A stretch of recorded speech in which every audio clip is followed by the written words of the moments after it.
What is up, y'all? It's your boy Yaniki coming at you with another My Hero Academia live reaction. Church of MHA Season 3, Episode 3, My Hero Academia, Chapter 342, live reaction and discussion.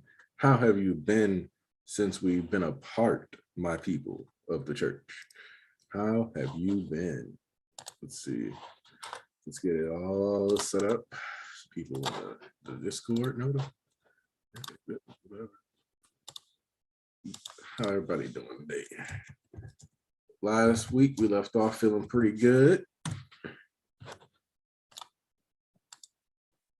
Hey, Tyler's in here. Zeke Khan. Okay. We got the peeps coming. Some of the original. Alves. All right, let's go. Let's get our church members in here. All right, my people pull it up. We're in here right now. Tunisia Greer. See, this is the squad right here. MK the baby. I'm cutting a steak, y'all. Let's steak.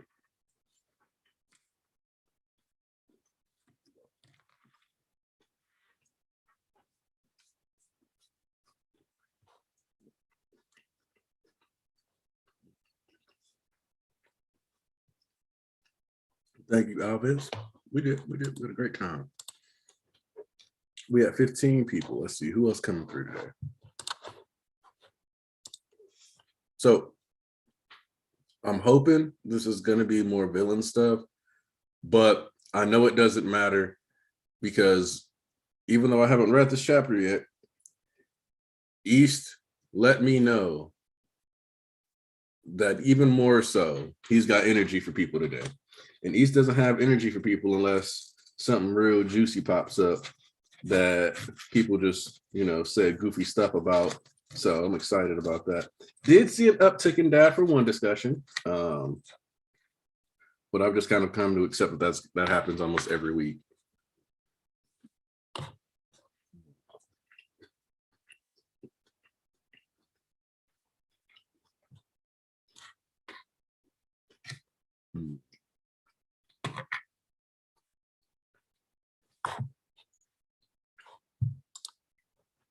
Let's see. Trying to let it build up some more. Yep, that's a good idea, Tyler. Make sure you already have the volume down for when East gets here. I feel like sometimes people want to be upset that East arrived and got loud instead of being more upset that after all this time, they haven't learned to just keep their volume down. It's crazy.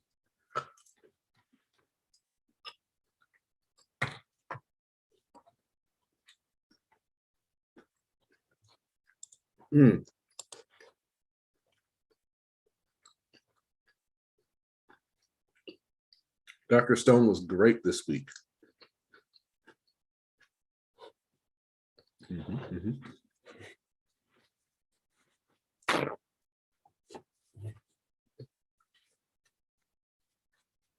Now,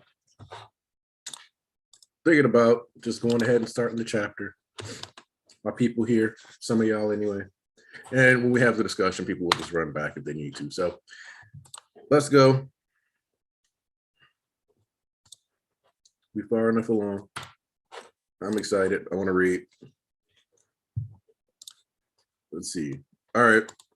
We're back at UA High, evacuee residential area. We've got new orders. The extreme quiet before the storm.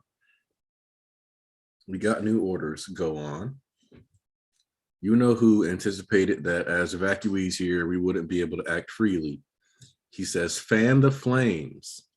The discontented faction that's been keeping quiet and lying in wait. UA is aware that Tomura Shigaraki will be operational in less than a week's time. The school knows of the impending danger, but they're keeping it from the common people. So fan the flames until that fortress is once again an inhospitable place for Izuku Midoriya. What I like about this though is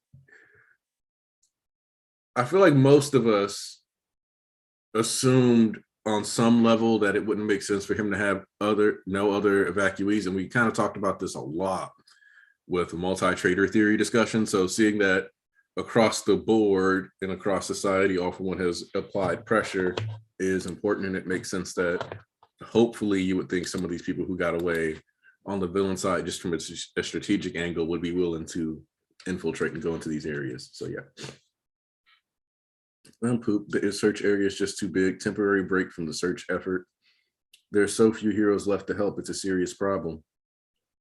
Bedtime, friends, on the double. Yep. Ida being Ida. Our greatest strength is youth. So our every action should fuel us for what's to come. And do not forget to brush those teeth. They told us to get stronger. I wish we had a little spare time to swap dirty stories. What? Minetta had been so good. This is like the first time in over 200 chapters, like actually not over 200, but over 100 chapters that Minetta said something like this. I don't know about the dirty part. Yeah, I get that. There's barely any time to talk. Oh, and then we see him looking at Uraraka. I haven't been able to thank her properly. Ura.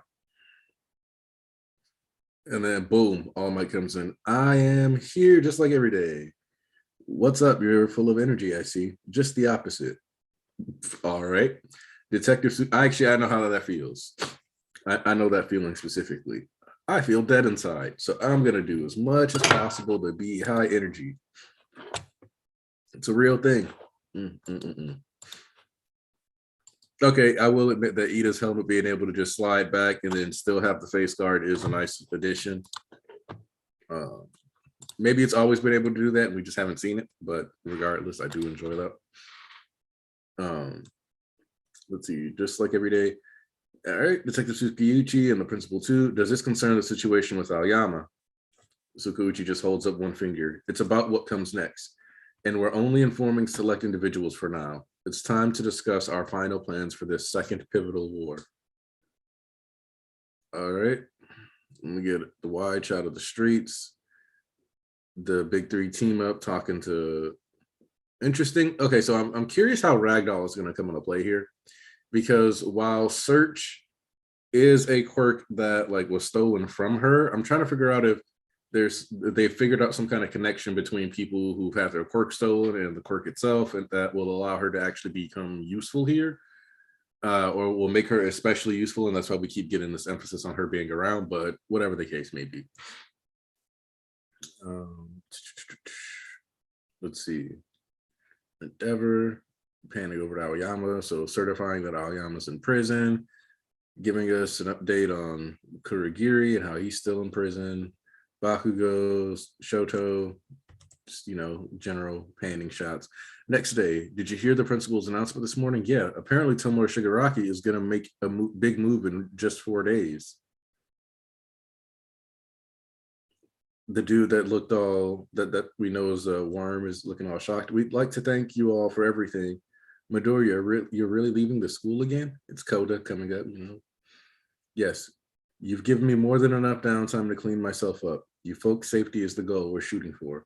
So all we're asking is that y'all are in the right frame of mind if and when it's time to go with the evac system. Which even now, even if Nezu or nobody else is a trader, the fact that we have people who would know about the evac system means that All for One now knows about the evac system. Just keep that in the back of your mind. These honest fools, they could have made the big man's life so much harder by shutting their traps and keeping the boy protected here. We didn't plan it this way, but now our mission is sure to succeed this way. Our future is guaranteed. All right, Deku saying goodbye to his mom. Just lots of familial goodbyes. Yes, Bakugo, don't hug that terrible person. I want to emphasize Ippo and Jose getting to meet Shoji and them getting along. The regular girl meeting the also freakishly tall boy in the class 1A. Up Uraraka and Jiro's families. Nezu and Recovery Girl looking even older than she used to. Eri and Koda being friends, perfect. They can bond over their love of Deku. Death Arms being with Frank Star, that's a nice touch. Because he quit being a hero, now he's just living as a civilian in a shelter. That's kind of got to weigh on him kind of heavy, watching all these kids run off into the front lines while he literally ran. All right, 30 kilometers from Yue, makeshift fortress, Troy. Your home away from home went up in the blink of an eye thanks to Cementos power loader and ectoplasm. Can't hold a candle to Yue itself, but it's sturdy enough. Okay, so they've basically got their own base, similar to when they got their own space up in the second movie. Okay, I see you. Now toss your cargo into your new rooms and get in gear. Oh, let's see. Always feeling awesome. Minetta's being Minetta. Yep.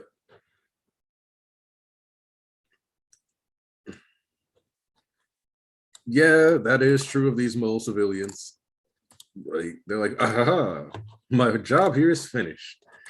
It's like, but you did nothing. You achieved nothing.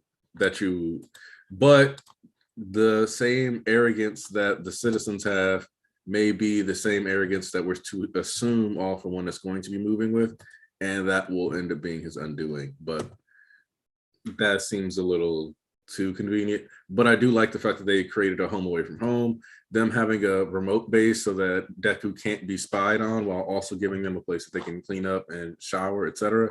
Great idea.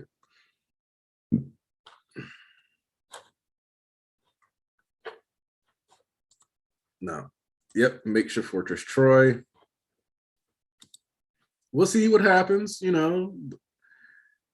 The fall of Troy. We'll see. Now toss your cargo in your new rooms and get in gear. Wow, so faithful to the Heights Alliance design. Truly, maybe the last place we'll ever lay our heads. Let's hope not. Don't even joke. All right, Deku sees Uraraka. Uraraka! Oh, Deku. You all unpacked? Yeah, I hardly bought anything. Same, just some spare clothes. Uraraka, thank you for what you did. Okay. Sorry I couldn't find a moment to say anything until now, but thank you. I mean it. Nah, that was nothing, you know. You never change, huh? Always sweating the small stuff. So what you doing out here? Just looking at the city? I'm kind of weird. Weird? You're not weird. You're strong and brave with a hairdo that's perfect for you. Not to mention the kind and honest. Oh, snap. Look at Deku. That's not what I meant. Didn't see that coming. Back there, when I was shouting from the top of UA, out of nowhere, thoughts of Himiko Toga popped into my head. We fought, you know. Just me and her during Giganto Machia's rampage. She said something and I fired back with stuff I thought was obvious, stuff I take for granted. She looked so sad hearing that. Look what they did to the city. She's a villain who helped snuff out people's lives, their happiness. The thought of just forgiving her? Nah, we're way past that point. Of course I know that, but still, she's a person too. And I have no clue what's obvious for her, like what she takes for granted. I got to thinking about how I don't know the first thing about Himiko Toga. So yeah, I'm just out here taking a gander at the city. So I'll never forget the horrors I saw that day and to keep those weird, silly thoughts out of my head. Same, I mean. Huh? I saw a little boy inside of Shigaraki. He was crying. Maybe there's no way to avoid a battle, but I can't ignore what I saw deep inside of him. I guess both of us are kind of weird. Yep, them both thinking of that moment where they can save someone. See,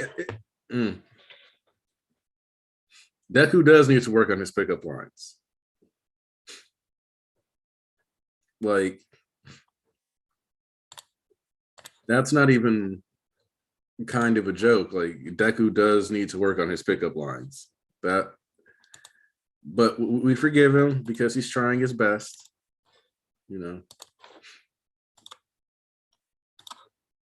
He's trying his best. Let's see. Thanks for being here for me, guys, but I'm good. I too have an older brother. Hey, cut that out. There's no comparing our families. Heck, I don't even know Toya's favorite food. Bakugo chimes in with gotta be piping hot udon. Nah, in that case, I'll make him sit down for a bowl with me. We'll put a stop to them for sure. The day of the operation, and then All For One just says, has a remote in his hand and says, "Shall we?"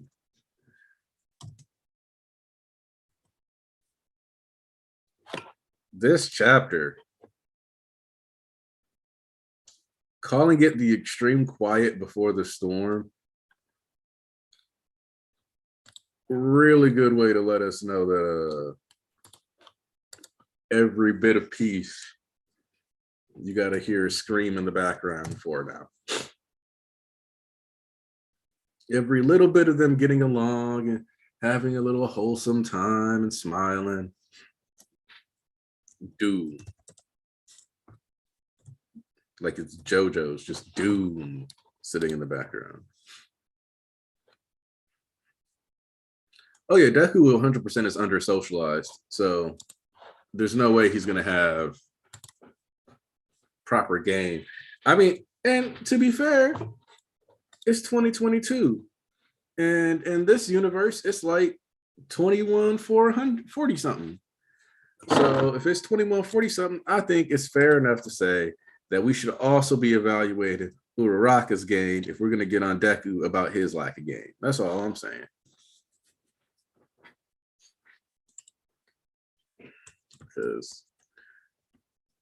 But I think they're both avoiding their feelings now, but it's more obvious that they've become even more attached to each other through concern and just general hero stuff now. I'm a little disappointed we didn't get to do villains, but that's because the last chapter was named part 1 or part minus part 1. There we go. So got me a little excited. I'm not gonna lie. Let's see. Well, I feel like it's inevitable that you kind of get the giant wasteland out of all this stuff, which I think it's kind of surprising that this will more than likely be another one of those in the volume type moments, because not giving us the double page spread where they're like looking out at the horizon just seems so not Horikoshi. Oh, so you here, huh? Dun dun dun dun. Dun dun dun dun. You're not gonna do the rest?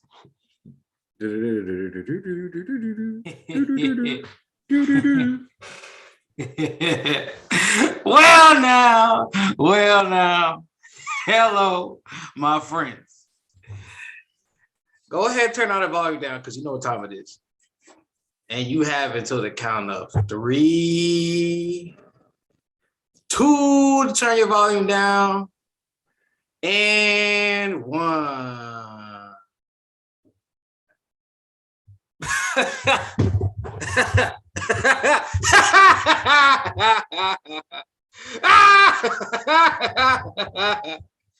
Oh man, listen. This is absolutely beautiful. Once again.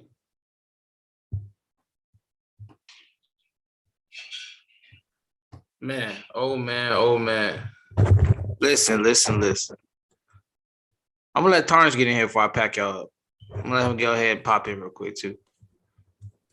You know, Tarnish. Don't wait for Tarnish. Let him know what's good.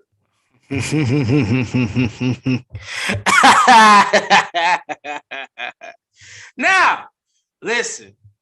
I told you niggas quite some time ago, let it cook. But you can't ever seem to do that, huh? So listen, I'm gonna call all you certain people out in one go. Cause I got no mercy, no sympathy, no. Let Hori cook. Tell them again. Tell these niggas again. Let Hori cook. All you Deku POV merchants in the dust. Kiss my ass. I don't want to hear it no more. I ain't hearing a single thing coming for you niggas. Well, to be fair, the weekly bitch did that. Shut up. Don't give a fuck. We've been through this 20,000 times before. I don't give a fuck about your pitiful ass excuses. Listen, all you had to do is let it cook. I don't give a fuck how it looked. Now, this came at the perfect exact moment when there's a level of maturity in these characters that you couldn't get if they just rushed and had it just because you wanted it when you wanted it, rather than an author having multiple things set up and knowing what he's going to do.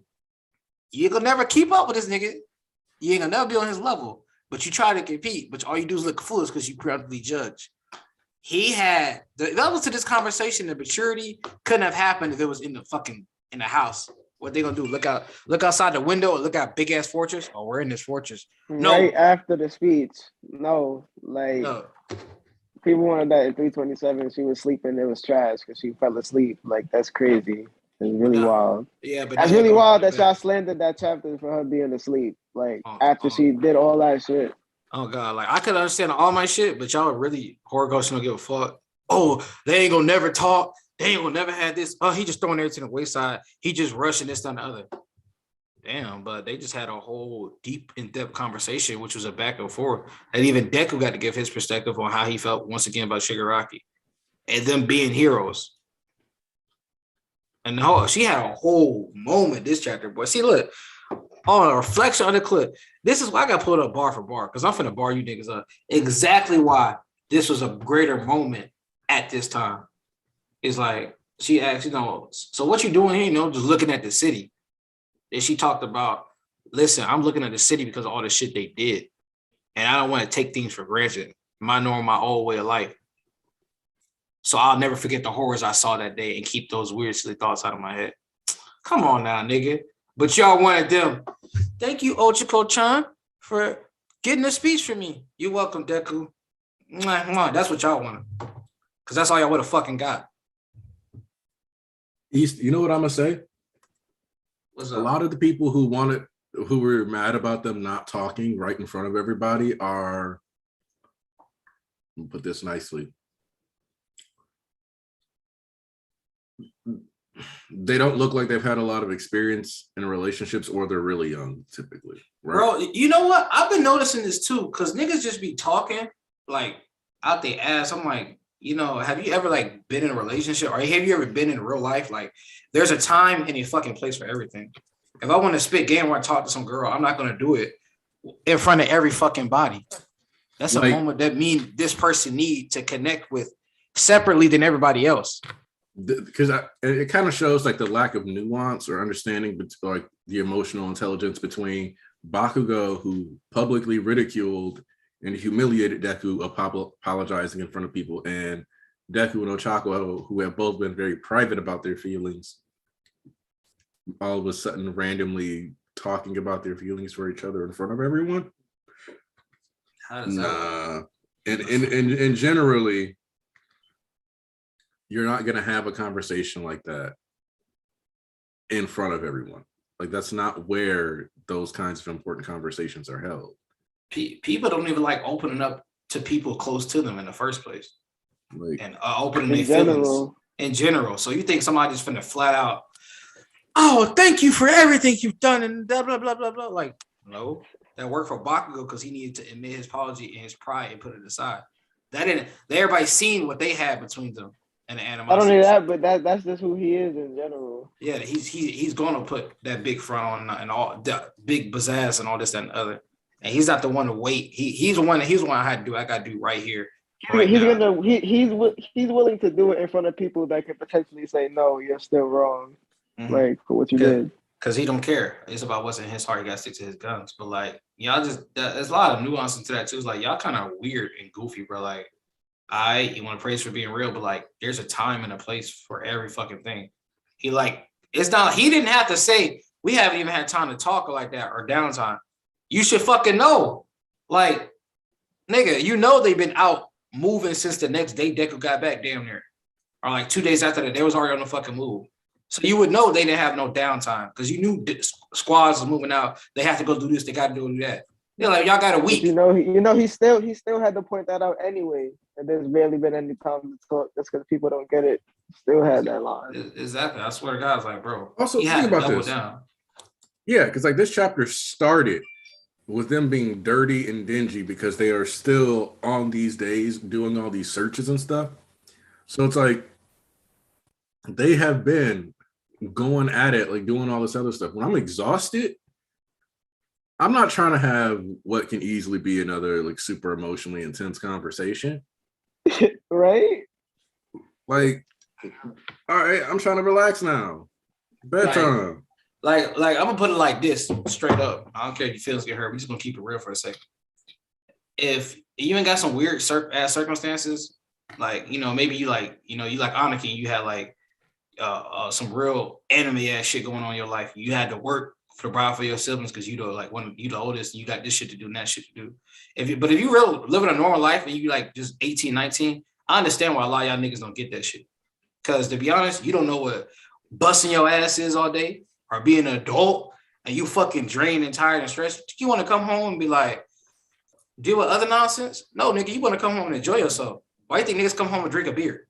Or drink wine to relax, unwind, take a bath? Cause my job is done. I don't want to fucking do anything else. These niggas been running around the goddamn city. Where's these feelings? Where's these feelings? We gotta stop this. All this stress and pinching and tension and frustration, all the things they gotta deal with. For all we know, they could have been fighting niggas too. Exactly. You think they're trying to come home and like trying to come home and like, all right, let's have even more deep, dark, depressing conversation. No, nigga, I want levity. The fuck? Or I'll come home to sleep. Common already passed out on the floor as soon as you walked in the door. And that's just because he's the over-exaggerated one. Everybody else is like, he just like, yo, we need to go to sleep. Let's go. Pound it out. Everybody's tired. And they were still training. While Deco was on the street, exhausting and stuff, they were still training in the mountains with the Pussycats during this time. They haven't really had an actual break to sit down. They ain't been in class, nigga. Here's another thing, right? In what world is it even believable when you actually think about this now that they were able to like leave the campus and not have to fight every day? Exactly. It's literally implausible. Because that's what I'm saying. I know they were fighting. Like we've had such an emphasis on all these different groups being out here doing stuff. Ain't no way they didn't get stuck fighting random groups of people and stuff. Bro, it's over 10,000 convicts on the street. Those gauntlets on hand. He's had those gauntlets on the whole chapter. Exactly, I know he had to use them just a few times. Bro, at the bare minimum, these niggas got 1K of the convicts back out. That's not to mention all the chaos and the radicalists that joined up. And that's not 1A by themselves either. For those of you that need that, just pointed out. Yeah, they probably done for it. 100 at most. At most. Oh, man. I was going to shout you out, but you did it yourself. We got a super chat for one of the OGs. Oh, snap. Giorno Giovanna here. Yes, sir. I've learned my lesson on being impatient. Great chapter. Sometimes letting them cook is important. Hurry cook. Listen. I told y'all, listen, it's okay. It's okay. Nah, it's not. Listen, for him, it's okay. Oh, Giorno's different. Giorno's different. That's my guy. Yeah, he is. I'm talking about the rest of these niggas. You know what I mean? Giorno talk. We was on VC. Everybody else, they could burn. They could like. Hey, listen. I'm about to tell them like the New York niggas tell them, suck my dick from the back. You feel me, son? Gangster. Nah, but shit. Speaking of sucking and shit. You know what I'm saying? Let me stop. Nah, but for real. Hey, listen. And Giorno, let me tell y'all why Giorno's so gassed up, right? Because Giorno the biggest one of the biggest Izu Ochiko stands out there next to Volk. That gravity too. Yes, sir. Like he one of the biggest like stands from that shit, like besides Volk that I know. So guess what he did? He got a little impatient and he wasn't unsure, but he didn't make himself like a dumbass, like some of these niggas be doing. And he was like, all right, but now it came whole course, he pulled through, like he always do. And there we go. Look at that shit now. And by the way, I can't wait to see a clownish look on y'all face when all my Deco got that final conversation real quick. Oh yeah. Cause y'all was real pissed about the last one. Oh yeah. Oh, listen, when they run that back, and it's gonna be damn near a whole chapter of them talking. Man. Listen, you saw that new double spread. Oh, let's talk about that. The new art. Yo, he ain't really been getting the chance to flex. And honestly, I like how you said that panel of them. Like that should have been a double spread over the city. You know that should have been. I said it too when I first seen it. I was like, yo, that should have been a spread, bro. I bet you he gonna run. I bet you he gonna run it back. I bet you gonna run it back. You already know he gonna do that when he gets the chance. Hey, bro, and I'm clowning on niggas again. For you goofy ass niggas talking about he burned out. Where? Bitch, where? The whole volume 33, he was revamping shit, bro. He was tweaking. Like, it wasn't just like, oh, let me add detail here, darken it there. This nigga was adding extra detail, double spreads. He just shit got a whole new fucking 2 pages. 2 pages, and a flashback. And then the double spread got reworked. Like, bro, okay. Wait, now I gotta talk my shit. I already know what you're gonna say. Let's hear it. So when that chapter came out, I told niggas I preached a certain word. I told you niggas Ida used his left hand because it was injured alongside Deku. And what do we get? We get the flashback confirming that exactly why I told y'all, Ida keep doing all this left hand grab. Oh, we move it through a crowd, left hand grab. That is directly tied to the fact that that's the hand that got injured alongside Deku fighting Stain. And sure enough, the flashback specifically that Horikoshi decided to redraw is the one where he's holding his hand up, making the vow that he's going to keep the nerves damaged till he becomes a real hero. So, yeah. Just saying. Yo, you want a little extra W, bro? You know what else he did? You know that panel of Ida thinking about Deku at the start of the fight where he was like, I know you too well. He added a flashback of him punching him with the right hook. Dog.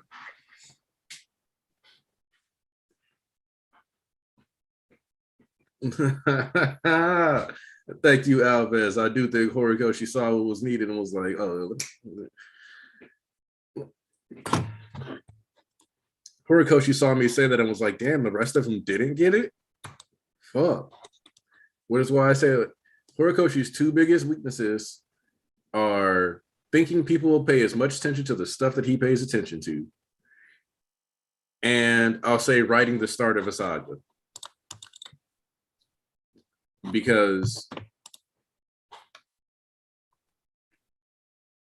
especially with that start of the saga thing, because I was doing a villain hunt arc video. You know, put the air quotes up, that goofy name. But I decided I don't like it because I feel like every point that I talked about, I could probably do like a solid 15 to 20 minutes on, but that means that it ends up being way too long. Because YouTube is not nice to videos being too far apart in size either.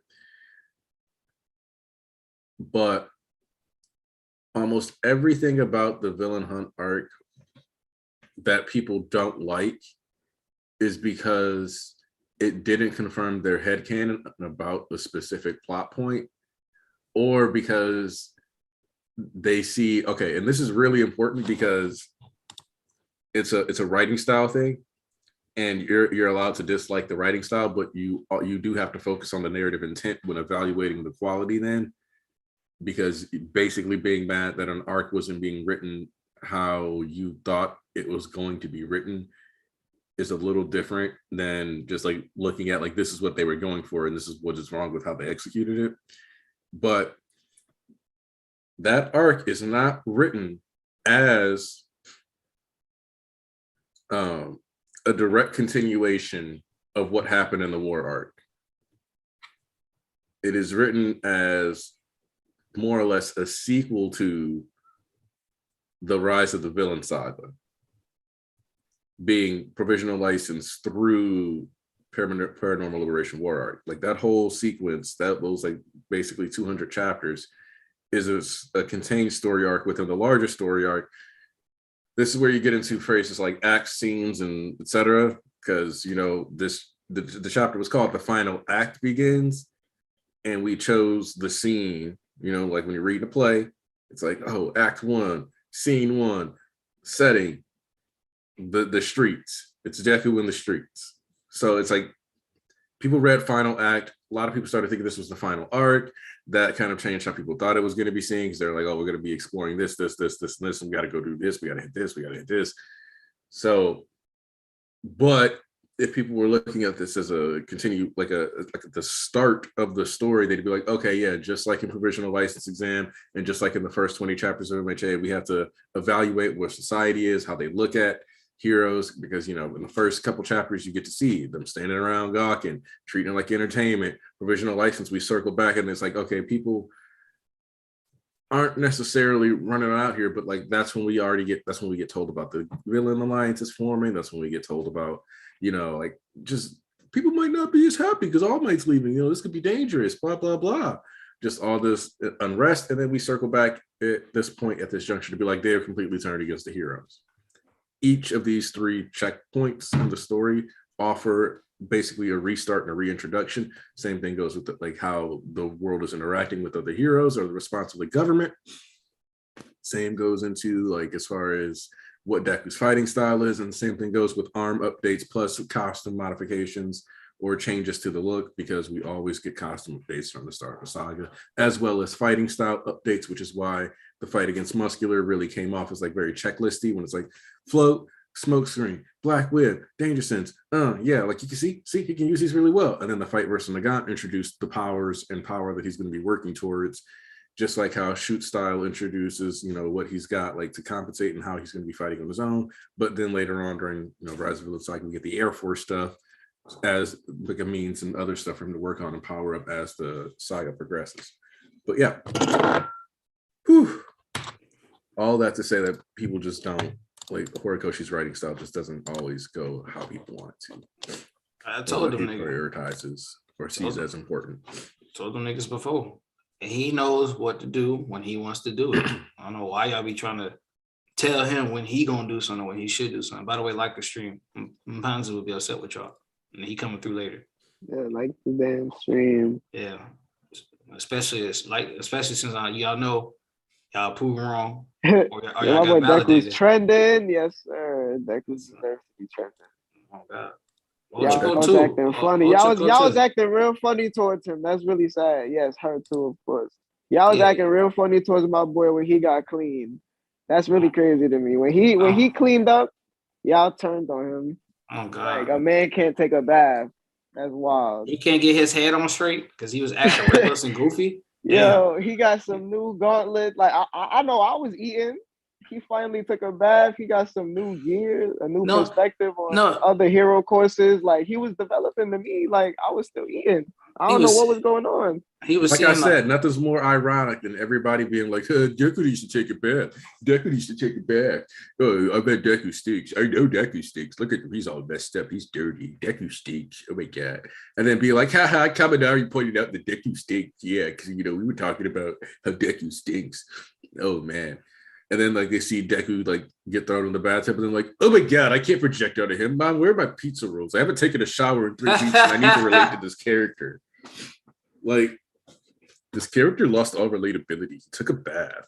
Like that's what I got out of that. Because like bro, I was eating perfectly fine, bro. Everything that was going on, I was like, yeah, I'm chilling. Like, you know, the Yama stuff that really punched Deku the way it should have. Like, I was eating. I don't know what people were so upset about. If anything, like he really grew. Like I don't know. Like he was always gonna come when it's supposed to come. It's just because he ain't talked to Ochako. Like, oh God, he didn't have the speech with her. Like, oh, he bathed, it rendered everything. It just washed everything away. Like, he ain't run back into the streets and fight more villains. Yes, he did.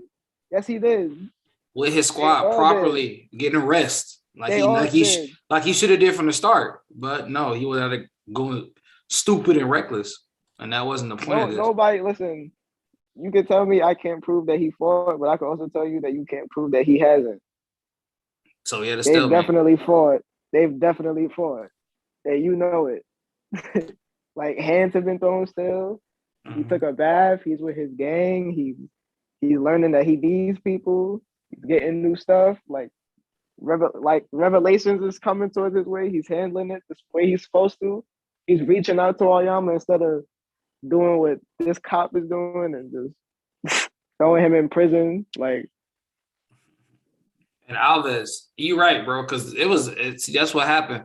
A lot of them big ass accounts kept saying final arc instead of act. So that shit was too misspread to even try to. They doing that with the goal shit too. End goal. They that shit. The acting arc was different. It's kind of understand, but that end goal shit pissed me off because y'all really just changed his words exact like. The niggas I'm about to give an example because people gonna try to downplay it. Oh, y'all just using copium. Oh, and just because they added one word, it doesn't matter. Okay, watch this. Hey, yo, Tarnish. Watch this. I'm gonna give an example right now. Hey, yo, mom said, get the fuck up and come here. But in actuality, she said, get up and come here. You see, I said, get the fuck up and come here, and then get up what she actually said. So now, if I told you get the fuck up, you're like, who the fuck is she talking to? Now you're gonna go down there with an attitude because I told you she said get the fuck up. Why are you aggressive saying, what you talking to me like that for? Instead, she said, get up and come here. Now you see how mistranslating some words fucks you up. Yeah, so next time I can think about myself, be like, Ma said dinner better be done by this time, but she was like, oh, it should be done, putting that extra pressure. Exactly. So like so if y'all think it's just copium and just because they say end goal is still goal and it don't matter, it don't mean nothing. Next time somebody mistranslate your words and make you look bad or put words in your mouth, don't catch your attitude then. Fair enough. So it don't matter, right? It's just copium for us, right? So like I said, his words actually matter. And I got proof. I said the week before, like, watch him say something about this time on the series. And then that shit get misprojected. So the nigga said, yo, 1 year we can reach the goal of MHA, not end goal. Because they literally said, oh, we added end goal. We added end before goal because just goal alone didn't sound right. Nigga, that's what he said, though. So, like, you see, it comes with a lot of issues with this damn language and all the different variations and all that different dialect and from different regions and meanings for this, that, and the other, and like all that shit, bro. It did cause too much confusion. So shout out to Caleb Cook for doing such a great job on that with bare minimum slips. Y'all niggas, I don't know, man. Y'all weird, bro. But let me address this real quick. I don't agree with this at all. White despair black hole. You know this is our boy though. They the homie. I don't know their gender, but no matter, homie regardless. They all got good shit to say. But when they were talking about, I'm trying to pull this shit up on my computer, acting stupid. They were saying if I had one thing that I think is a small issue with the whole Deku solo art, it will be the Stan's intel from Stardust is actually worthless because nothing's done with it, and it's rendered wrong 2 days later when the USA pilots arrive with the battle data from Star and Strike's fight. No, technically that's not. I don't agree with that. White despair black hole, because one, there's multiple. Like I said with Horikoshi, there's always multi layers to one event or like one narrative like tool, right, or one narrative device. So like Stain having the info, you know what I'm saying? Stain, let's like this. Stain was in Tartarus, right? Stain being in Tartarus was multi-layer. As a character, he's a tool, right? But he's multi-layer. Not only did he was the only nigga that would have, been like, yo, what's going on? Let me get some info. Information is key because of who the character is. His session with All Might was then again used later on because now he only going to bring it to All Might. All Might leaving because he felt useless also ties back into now stating All Might get to have the conversation it never got to have prior to when Aizawa and All Might were talking about it. So then they got to have their conversation from there. It's multi-layer. It's not just like, oh, the meeting was for nothing. Then the intel isn't technically rendered useless because they had less time than they thought. They really, Shigaraki still wasn't complete. Still, he preemptively came because All For One made a bet that they were going to come early on that shit. So once again, shit wasn't technically useless. It actually got them to make a spur movement because we have less time than we think. Because niggas got to drag their feet and, drag their feet when they think, oh, they got a month. The heroes ask for help. Should we not? Red tape this, red tape that.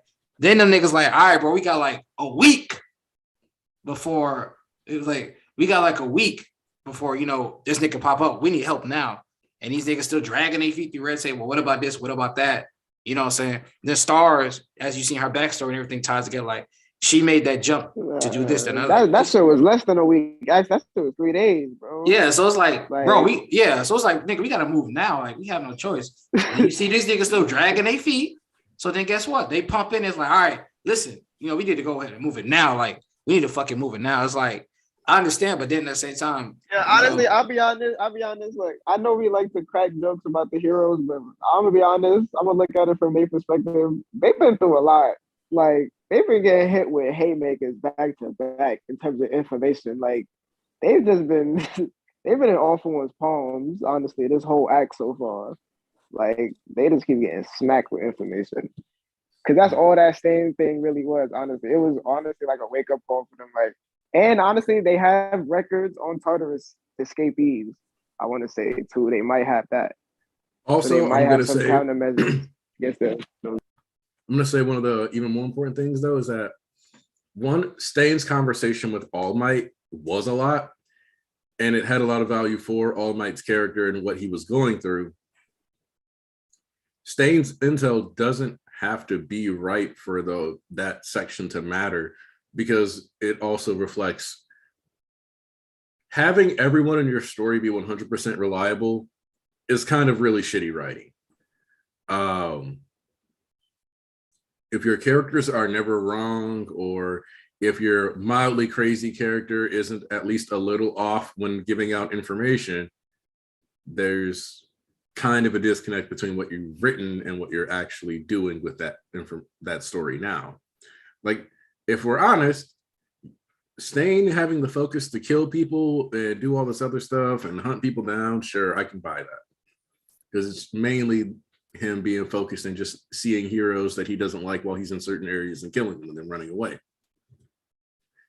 But you want to convince me that dude's actually going to sit here and write like an essay that doesn't devolve into All Might worship and has actually useful information? Nah. Especially when, depending on when he wrote that letter versus when he gave that letter, also impacts the time frame within the letter. We don't get specific dates. So in turn, if he was like, oh, in like a week this is going to happen, and he thought he was going to find All Might the same day, that kind of impacts how the letter is going to be communicated. Now, real quick, let me address one of these super chats from Nader Moab, making an extremely important point. This is the Midoriya Ochaka material I'm here for. Get that we want confessions of love garbage out of here. People complain about female characters, then all they want to do is confess love. I'm gonna throw hands. And that's what's funny, is that is 100% correct. All the time, people are like, oh, this person's so obsessed with the MC, blah, blah, blah.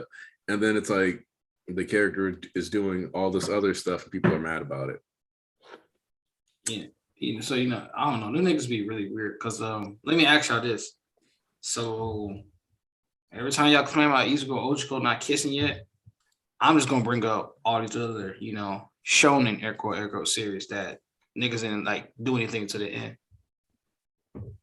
So, if he's not focused on romance, but at least he's building something, you know what I'm saying? There's a natural progression to these things. Let me hear how many times y'all went up. I really like to believe, honestly, how many times y'all went up to y'all crush and, just spit game. That's why they need it. They want to pretend who honestly be out here, what, how many anime NCs y'all be seeing just smashing and kissing hoes? Please let me know, because I read a good chunk, just anime and manga in general. I don't be seeing niggas just pull up and smash a host. Niggas with way more confidence and character than Deku has. So I'm just real confused here. Real talk. I feel like y'all just be bullshitting around and just be talking out your ass when y'all really either had these real experiences or y'all just don't even know what y'all be talking about. But I'm about to go ahead and call out who changed my name. Who said let Hori cook here? I damn sure said it. And I keep saying it till the wheels fall off. Because he keep kidding on y'all when he let it cook. And who changed my name said again, and why would Hori set the time for Shiki's reawakening so low to begin with? There's a point to that, to create tension. Once again, niggas be like, okay, why is the time switching so much with Shigaraki? Let me explain it like this. Did you not see these niggas say in 3 days tomorrow Shigaraki will get complete? Yes or no? Yes, you did. If not, go reread the chapter. Because there's not a doubt they said that. I'm finna pull facts from the panel so y'all can't say nothing. He said we got 3 days. He's going to be the ultimate fucking being. His power, we couldn't stop him during the fucking PLF war. And now he's going to be even stronger than he was there. How can we actually stop him? And he has allies. Now he can pull allies from the streets because Japan is in complete chaos and we've lost our heroes. So we need backup. These niggas said, all right, we got a month. Niggas didn't want to help. Now they're like, all right, bro, y'all got like 3 days until he pop up. Niggas still didn't want to help, bro. There's a reason we have like a time count so it could increase the tension. And that's because Star, and guess what Stars and them said when they pulled out? Listen, fuck all the red tape. We need to go now. My master's in danger. We don't have time. They didn't have time. You think they got 3? We think you got 3 days? Let's say Shigaraki woke up fully complete. And then you see what he did to Star, right? So like all that shit, basically taking damn near taking a nuke almost head on. You think we got time to? You think these niggas got time to play around? But like, should we send help or should we not? Well, it's going to affect us. I don't know. Like, they dragging their fucking feet, bro. And they got less than a week to send backup or everything is done for. All the help they can get and everything. But these niggas so selfishly closing to themselves. That was the point of that. It's like, all right, bro, we got 3 days. But now it's like, okay, but it's like that offset. They said Star sacrifice wasn't in vain. How can you get any more like self-aware than that? Because niggas was talking about, man, he just wasted her. Himself in the chapter wrote the character saying, yeah, Star didn't go in vain. We got some more time to plan. Because if Shigaraki just pulled up with 2 days after that shit, them niggas would have been on their ass. You see what they got time to do with this little weak ass plan within like a week's time. You know what I'm saying? They got a little bit more. He would have been up by now. Bro. And Deku would have been just going to sleep and just waking back up. He would have been awake by now. And then there's other things in the narrative that had to fucking happen while Shigaraki's on ice. Literally, like, you want an example? The fucking traitor shit y'all thought forgot, but he let him cook and let's see what he did. Couldn't have happened if they forced everything right then and there.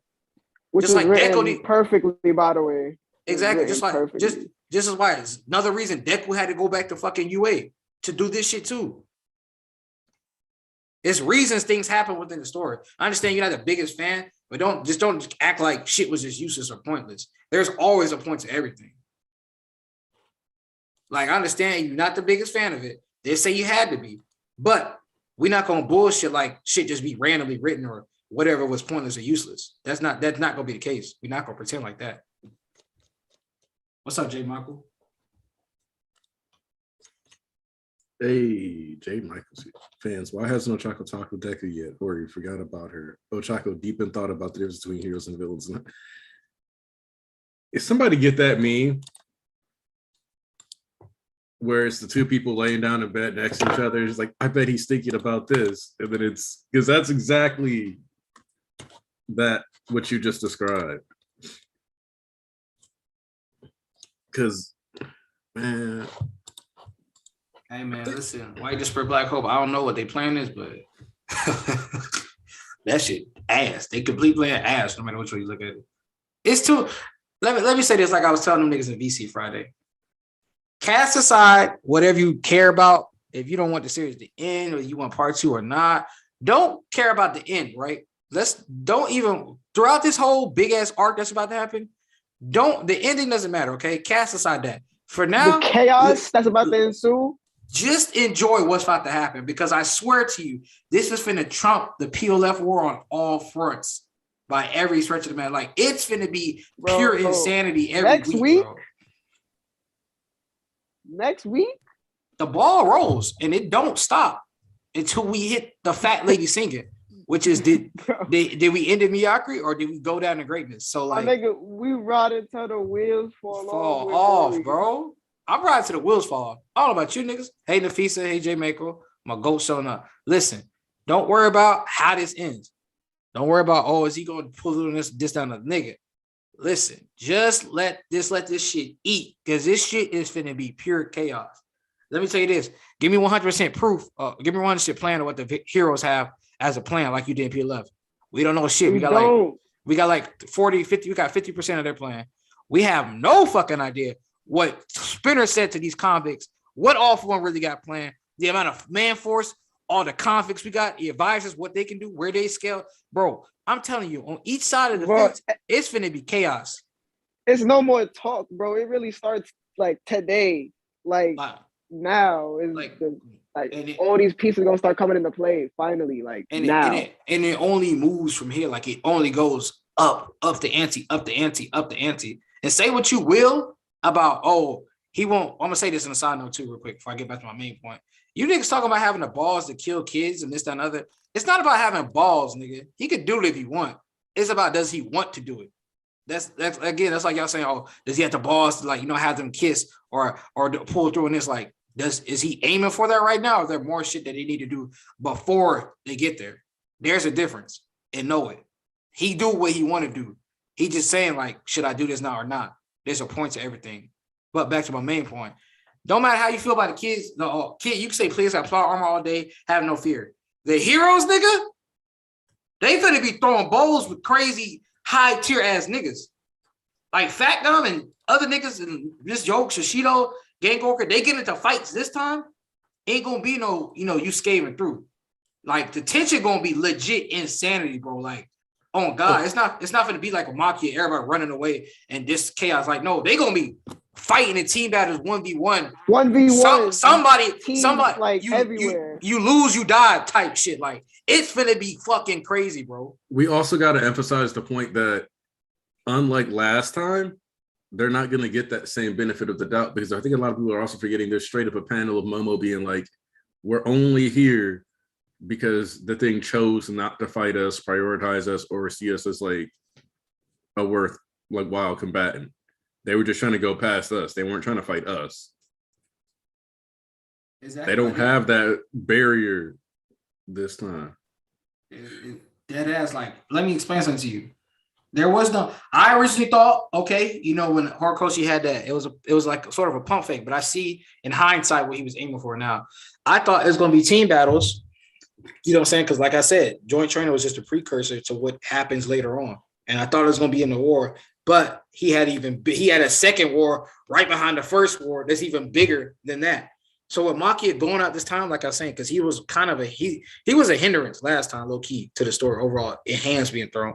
Because you think about it, there weren't that many team battles with ones. There's more like collective groups doing. There were collective groups doing things. But now, ain't gonna be no big Maki trumping over. Everybody need to jump one nigga. Like, no, it's gonna be we throwing bows and hands in uneven matches, like uneven count members, like 3v1s, 2v5, all types of crazy shit.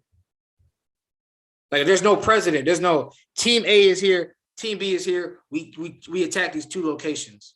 So like, man, boy, like, hey, see, man, ain't gonna be no like that. And they're like, oh, they just run it through. Even if it starts off like that, even if it's like, it's so many different things that's gonna pop up. Like, niggas gonna be really throwing hands, bro. The fact that the students left UA, like UA is definitely gonna get attacked, and other students are gonna have to step up to defend UA. Like, finally. Oh God, who changed my name? Ask the question again. What about the rest of the plot points that probably need some or more time to cook before their final battle? I've already told you where I stand on that. I mean, you got 4 days. I mean, you can believe what you want to believe. They're gonna rush it. It's not gonna pull through. I'm gonna just let Horikoshi do what he do. That's on y'all, because y'all be getting all this, that, and the other, doubting this, that, and the other. Listen, he gonna do what he do, like he's done consistently, and he do all the time. Y'all doubted on the Ochiko shit. Izuku had that conversation. Traitor shit, y'all say he forgot about. Pulled through. Everybody was bitching about Toga. She had half a damn chapter. Going back to her. Had this chapter a little bit. Yeah, even have a note in this chapter. And they even talked about, we passed the point of, and that's an important thing to know. They already said we passed the point of forgiving them. I'm so glad they said that, but people are still going to cap, so it don't even matter to me no more. Yeah, like, but that's an important thing to know, because like, all right, but at least they taking us a lot more serious. Thank God for Vince Fish, because they really reworked what Shoto said. Here's my thing is that Shoto was like, dog, You didn't take me with you to go find our brother and stomp him out. Bakugo's like, I got a score to settle. People assume that just because Ochako and Deku feel some leniency doesn't mean they aren't going to be willing to actually do something about what these villains are doing. They're not going to get into these battles and be like, oh, well, because of my second thoughts, I'll just let you keep killing people. Like, that's not what we're about to get out of this. Mm-hmm. And we got people to keep it grounded and make sure that it doesn't get too ridiculous anyway. Also, I just want to throw in real quick. Heteromorph art getting even more build up. I told you, bro. Nigga 10 toes down on it, bro. He ain't going nowhere. You got Shoji talking to Ippon Jose here. The regular girl. It's about to happen right now. Honestly. Speaking of which, man, listen. Horikoshi swapped out Splinter's pistol and pulling the trigger to a fucking bazooka. At first, he was gonna let the chopper sing on Splinter, pull the trigger on that shit, let some bullets fly. Now, the fact that Splinter still ain't got the trigger pulled on his character art and going forward, nah, nigga, I'm scared. He gonna show up on a whole different, like, he might pop out with a new fit. I don't know, son. Like, it's finna be different. He gonna have a mutant carrying him or something. Like, he gonna be on somebody's back. Like, he gonna have his own Makia. Yo, what if the mutants break out Makia? No, I need him to have some kind of sword that, like, turns his adhesion into, like, shockwaves or something, since that's all his quirk can actually give him. I don't know, maybe he needs to tap into his lizardy powers more. I promise you, like, at some point, I want to see him regen. Like, I want to see him regrow a limb like Piccolo. I want to see Spin to do that. Oh God, let that nigga go crazy, bro. He a killer too. I don't know why niggas don't realize that. Like, he be fucking too. Like, come on, dude. During the middle of NBA, I think some people get confused because Dobby's like, you haven't taken any down yet, but he's talking to Compress, not Spinner there. But there's a part where, like, they're talking, and then, like, you could just kind of see Spinner throwing a knife in somebody's neck from behind while, like, fighting somebody else with the sword out. Like, dude went around and made sure to stab the corpses and the bodies at the Creature Rejection Clan mansion just to make sure that everybody was actually dead that was supposed to be dead. Nigga watching Zombieland, bro. He said double tap. Like, he was the last line of defense in NBA, bro, against the tower. He was holding off Trumpet and all those people powered up. He was going off. I don't know why that's, like, overlooked. Like, I don't know why that's overlooked. That nigga was really throwing hands with superpower individuals all on his own. With a small twice clones at most. Yeah, with a small ass knife, because he lost his blade. Nigga was actually out there getting bodied, like he was throwing balls. I don't know. Nigga's weird. Bleeding. Yeah. He was leaking. Like he fought. Like he got some scene that people just don't pay attention to. I'm like, I don't understand. Honest, white disperse black. And the fact that last chapter he said, I don't care no more. Like, I'm just on point. And we still haven't seen what he did. Listen, something that needs to be a note is that Spinner was all up in arms, like, yo, this ain't for me, nigga. No, this not what I do. It's not my move. Until Shigaraki said, yo, destroy it all. He said, all right, fuck it. That's how you know where his loyalty lies, nigga. Skeptic talking about, y'all need to do this for liberation, this and the other. You the Messiah. And then all of a sudden he like, and then, like, in the off one talking to him too, and he's just like, man, yeah, whatever, nigga. Now Shiraki said something, then he like, oh, never mind. He's like, all right, bet, so let's. So, White Despair, Black Hope, this is something that has been bugging me. And I don't know if it's just like Horikoshi not keeping track of all the quirks All For One has, or if it's implied that he gave the quirk away. But I do think it's odd that he hasn't just teleported Makia to him using that black gun teleportation quirk, because he's able to do it at Camino. But you could argue also that he never had a quirk at Camino, and maybe that's why that happened. But it wouldn't explain the Gran Torino scene. So the only thing I could think of is that he gave up his quirk at some point while in Tartarus, the one that lets him teleport things, because otherwise, or that the target that he teleports has to be conscious. Because from that perspective, it could be argued that since Gigantomachia has been sedated this whole time, he hasn't been able to actually teleport. But yeah, I do think it's a little odd he didn't just bust out or free or bring Gigantomachia towards him.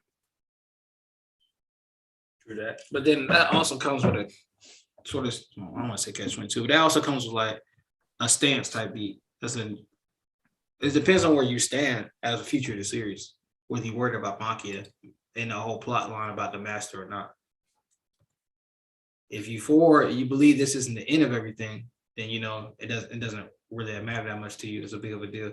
But if you believe this the end, you try to wonder and fit concise and configure, well, there's no point to it. Where did it, like, you know what? Why didn't it happen here? Like, you know what's going on? You know what I'm saying? But once again, he got a plan for everything. Well, I mean, I got more proof than y'all could say anything else.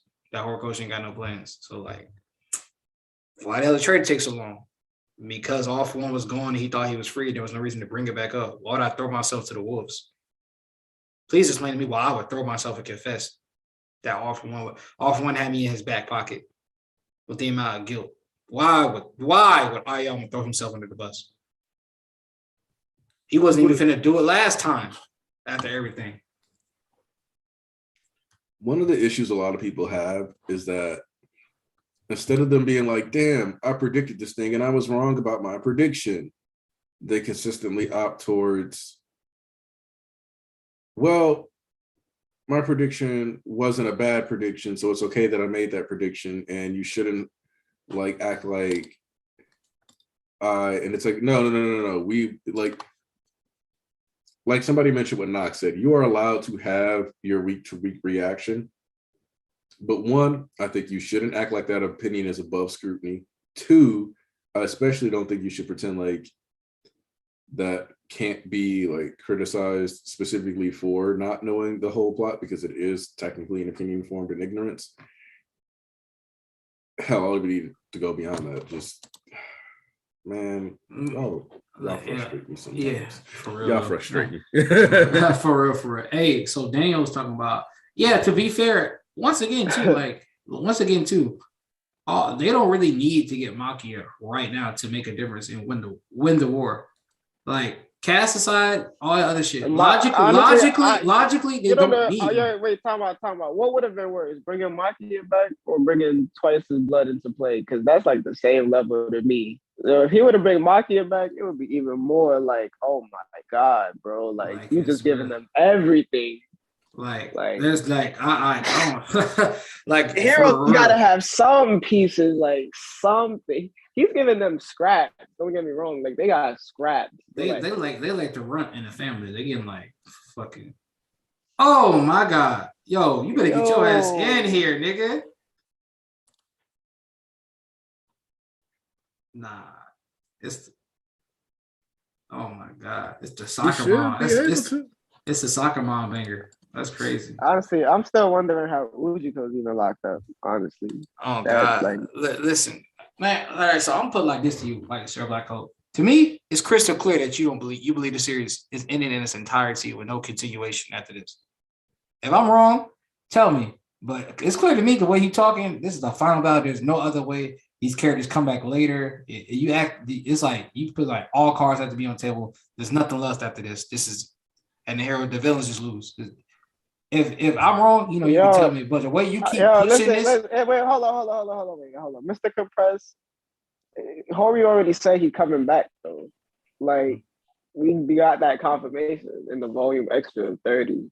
Yeah, that Compress is coming back. Even if All For One hasn't said nothing about Compress, like, okay, who is Mr. Compress to him?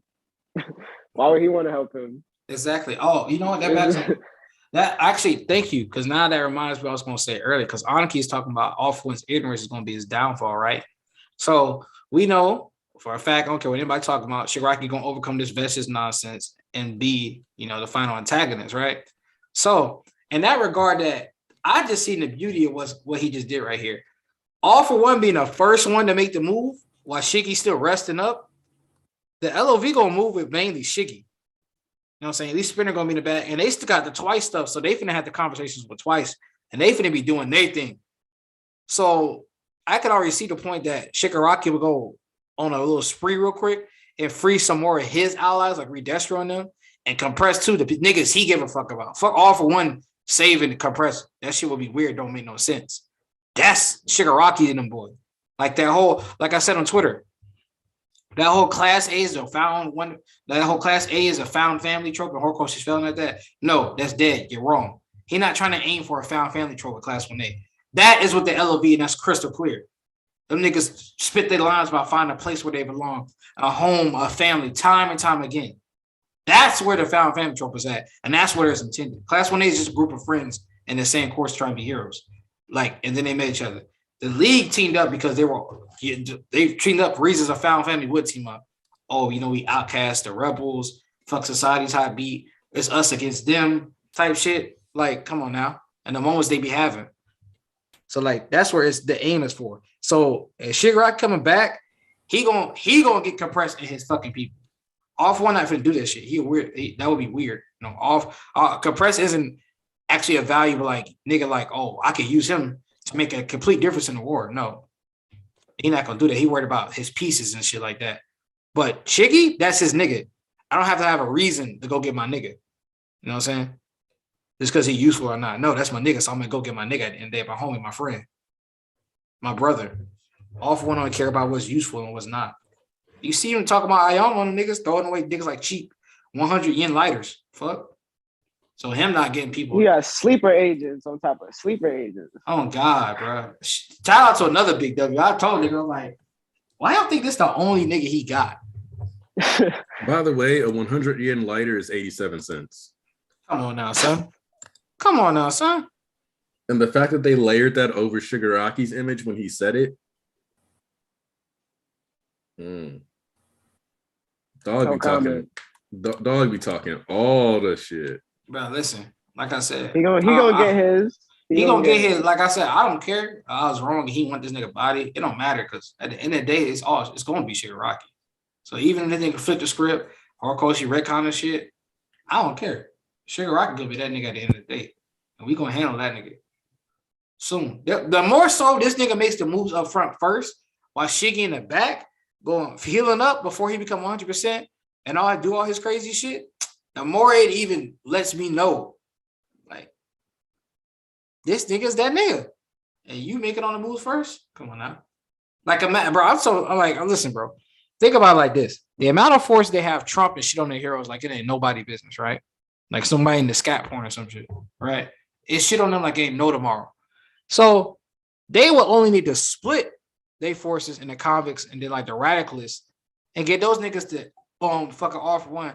And those niggas can match the heroes on quality and trump them in manpower. So imagine the heroes win that little first round. Okay, cute. Y'all won that. But now we got our advisors, more PLF members coming back. And then, it's me, Shiggy, my commanders. Now we make our move on some already tired ass heroes. This ain't bleaching the dogs on nigga. You had an energy, you had a smoke, you done. You ain't packing the same firepower you did before. Meanwhile, these other niggas that pull up gonna be all rested and shit.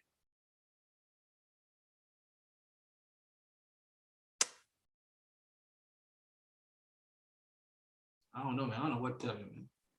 Nah, these fights are really gonna be wicked. People are gonna be dying. People are gonna get exhausted. You can overuse your quirk and it don't work the same way no more after you done fought 10 high level advisors.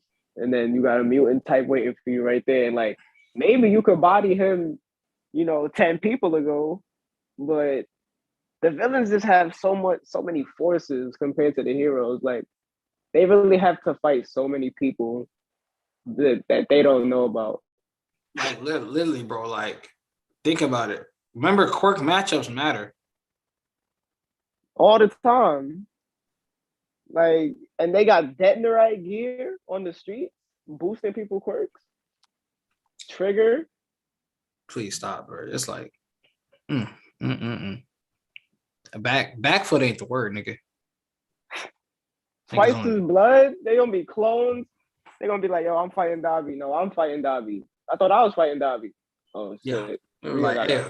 Like, why are there five? Look, he gonna end the chapter with a page of 3 Dobbies. Be like, all right, 2-week break. There's gonna be 3 squads fighting Dobby at the same time because there's so many clones. Come on, man. They just really like. Y'all imagining the worst scenario for these people you can imagine. Hey, listen. Hey. That's what's gonna happen. Toga got the shits. And twice I already told y'all niggas what it was. Dobby's done it before. Dobby's played clone games before, like in the forest camp. Yes. They played that shit with compressed too. Like, they played this shit a couple of times. Actually, they played this shit a good amount of times. Like, which now that I think about, there's. Wait, by the way, guys, if you notice, there are no mutant types in the OFA Vestige world. Is this discrimination I see? Okay. So I don't think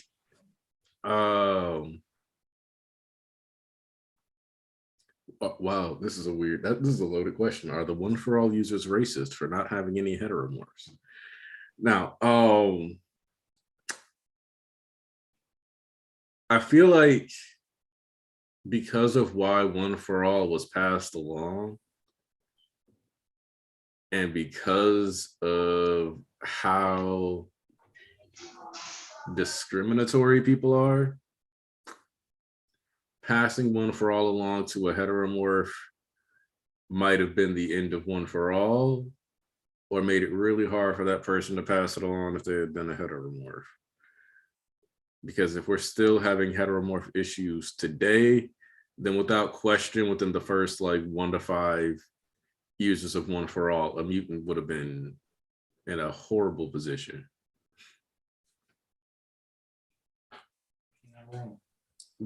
I'm very curious. Okay, just because Alves brought it up now, what are y'all thinking for the second user's quirk?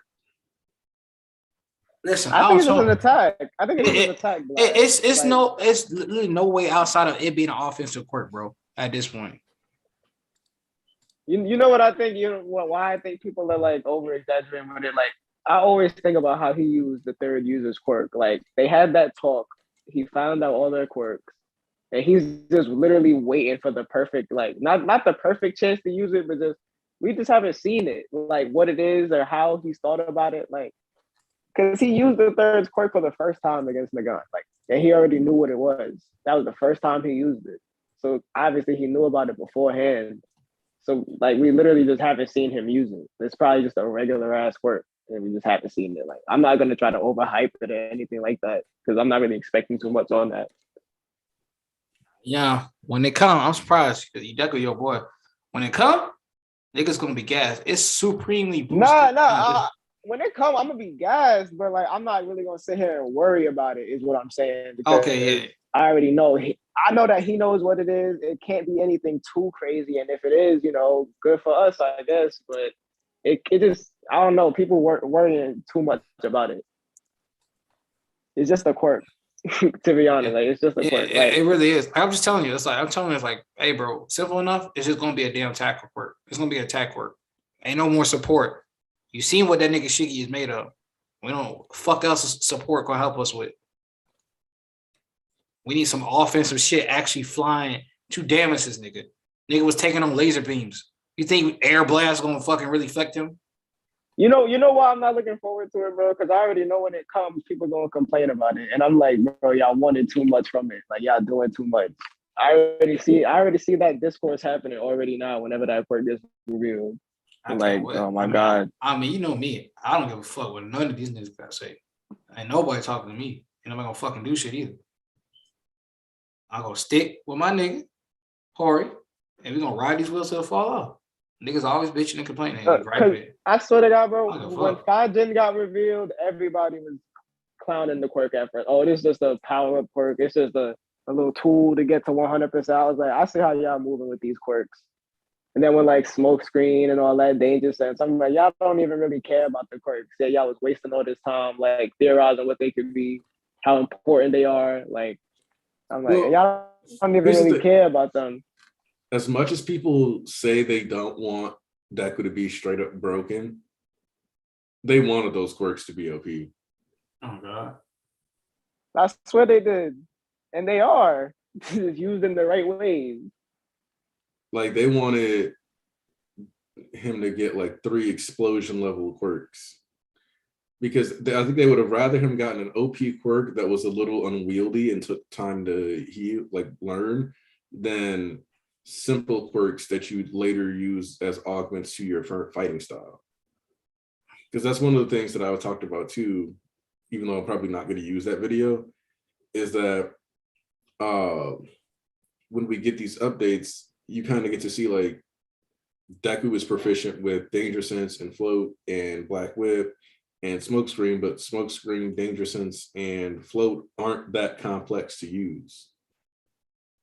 Especially when arguably Deku already had the ability to do double jumps since he could do Air Force moves. You know what I mean? So I think that finding out that it was going to largely be simple quirks that One For All users were using is actually why people stopped talking, because that was how they swore Horikoshi was going to break the whole system by giving him these extra quirks. And I remember, I think even you were on stream by the time we had this conversation, or at least I'm positive we had the conversation on Twitter, or at least in like a VC or something, where it was like, no, Black Whip is probably the best quirk. We chopped it up about the quirks plenty of times. Yeah, like Black Whip was going to be the best quirk that he got. And it was the first. And you can argue that Fajin is just as good as Black Whip, but only because he can kind of build it up while running. Like as an individual entity, Fajin is whatever. Fajin only looks good because it's a One For All enhanced Fajin that is also storing kinetic energy built up by a decent percentage of One For All. You know what I mean? Exactly. I mean, and in that regard, it's just interesting. I forgot my main point, the piggyback off y'all. But you know what? Hold on, let me address Daniel real quick because his is quicker than the other one. Daniel's talking about how the quirk would be like, a game changer in the final battle. And you know what? I still remember that moment in Bleach, especially in the anime, when Renji and, Ichigo was all gassed up. They tied together. No, we finna take this nigga out, you know what I'm saying? And, they played a little music and shit like they finna do something. Next thing you know, Aizen caught that nigga sword. That nigga Ichigo getting bodied, cut in half, basically. Music cut. These niggas dip off. And I'm like, bro, what? Body that nigga, son. And I can't wait till a moment like that happen too. They're gonna be like, oh my God, he's using the second quirk. It's gonna make to break the battle. And then Shigeru's going like, okay, cool, bro. Like, I kind of need y'all to remember, Deku can only use 100% for so long. Shigeru already dealt with Black Whip. In the war, he restrains him. He just kept walking through it. To be honest, like he already dealt with that. Yeah, exactly. I ain't gonna lie though, Deku did his little thing with that yo-yo trick, but Shiggy, that's literally not working again. Like that's literally not gonna happen again to Shigaraki. He don't fall for the same trick twice. Yeah, he it's not. I mean, plus he was nerd. He was dealing with back damage. He's like, all right, shit, my shit kind of fucked up now. He not falling for that shit again. Because Deku came out the blue to use like all that 100% shit and all that and went crazy. This time Shiggy ain't going for it. You know how amped Shiggy is right now by the time he fucking finished? Y'all don't understand what he really been dealing with a whole month. Yeah, Deku. Honestly, you don't understand. He withstood so many 100% attacks. Even when Deku unlocked Fajin, I was like, all right, this is gonna help, but it's not really gonna help. For right, it's just gonna give him stronger attacks to use. For right now, he can really do damage. Yeah, for right now, Fajin is only gonna help this nigga survive, not win. Survive the next battle. Like I said, he can't just use 100% without fucking busting his legs open. He can't just like dodge shit because Shiggy gonna match that and be a little bit faster than that. So let me ask you this: if Shiki can use 100% all day, because that's his natural state, how the fuck is Deku supposed to? Who can only use 100% one time on his legs, 2 times on his legs, supposed to keep up after that? He got 2 charges and he got to charge up again, bro. And I'm just saying, like him using 100%. And then not even 5 gen. Not 100%. Listen, he might if he's willing to kill himself, he might be able to, but he's not going to be able to put him down. It's going to be an endurance match because Shiggy got regen all day. Exactly. And he already has 100%, not gonna wreck him down. That's just his natural state. But his regen gonna help him. Any damage he take come off of that. So once again, like I be asking y'all niggas, like, give me something logical to the story, not just some he just gonna power up. But y'all never can do that. But back to a white despair black hole. You had an interesting point, but I'm thinking about it like this at the same time. There's nothing to know about All For One. Like, we're curious to see this nigga face. Deku and them don't really care about all that shit. Deku and them don't have all the flashbacks we have and this, that, and the other. They might just think that's that nigga's real face, to be honest. The other thing that I'll say about that is, one, I don't know how people came to the conclusion that this chapter helped build that. For one, I'm kind of wondering why that became. I don't know. Pineapple just made a tweet, and you know how that nigga. I don't. I'm good off that conversation. But two, right. When it comes to All For One, there's no information you can get about All For One is really gonna matter. Because think about this for a second. At Camino, when All Might fought him, Gran Torino and All Might were like, damn, his whole kit is different. So dude wasn't even fighting with the same fighting style he had back in the day. So it's not like any information. Drop of a hat. So like any information, what information am I getting from a nigga that's been dead for 100 years about a nigga I gotta fight today?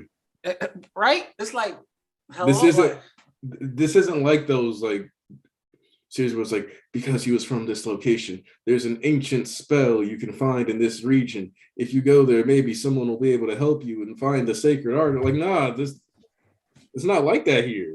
Bro, that's not even the wildest part. The person that folded him, we see him every day. He don't ever come up with no new strategies or schemes or real plays against All For One. All Might beat him. He's not giving us no tips because he don't know. Because you don't know what he's doing ever. Listen, Black Hair, you brought up a good point, but listen, what the fuck Yoichi's the only one that can really give him shit, and they already told him he evil, he a mastermind. How are they supposed to predict him? Well, they don't know what he been doing the past 100 years because the nigga's been dead. Yoichi is dead. Yo, exactly. Once again, we know All For One has a real face. We're curious because we're reading. This nigga Deku didn't see the flashbacks. He wasn't like, oh, All For One's face is covered. But like, actually he's seen that shit in the flashbacks when they were doing the thing. Shigaraki know what he looked like on the regular. He know his master face. Yeah, so it's like, yeah, he actually seen him before the accident. He's seen the flashback. That was hidden to us. Yeah, he actually, now I'm thinking about it, the Joint Train did have the flashbacks when the first Black Whip first appeared. But at the same time, it was like, we're curious about All For One's face. You think Deku was like, hey, Yoichi, what is All For One's face like? Can't even show that shit, honestly. Because the nigga don't got the ability. He's like, hey, bro, your percent is too low. Okay, I'm back. Oh, about time. Let's go. What's up, my people? Sorry, guys. I just came home, so I won't stay long. But I got to say something. East, what you did online, man, you were hyping me up, brother. Me? How was I hyping you up? What episode I did? Because literally, you were talking. Your posts are so hilarious sometimes because I know that you're reacting on the reaction of the MHA fandom, like the non-believers. So every time when I see you reacting, I know that something good is happening this chapter. And damn, it was good. The start of the story, the start of the chapter, man. I wasn't expecting this. I knew that what I was thinking is Horikoshi is smart enough to put people inside the walls that are his believers, you know? And he did it literally in the beginning. So he knew that if literally the parents had betrayed the Alpha One, damn, they would have been killed by these people inside the walls. But yeah, right now I'm so what's happening right now is I'm not really sure. Alpha One knows then the plan about them attacking him. That's what's happening now. Yep. So this mission is set up to fail. That's okay. I'm just glad that all of us kind of agree that this feels like they're just being set up to fail. Yeah, but Oh God. brothers, but because I don't think that if the heroes have a second that they if they have an idea that they have literally people that are inside their walls working for Alpha One, because at that moment, as if I was a character in My Hero Academia, I will say, okay, these people are not the only one that are in these walls and are working for Alpha One. We need to set up in a trap. You know what I mean? That's what I would think. So maybe they have a second plan. But if they don't have a single plan, they are for sure set up for failing. They do got a second plan.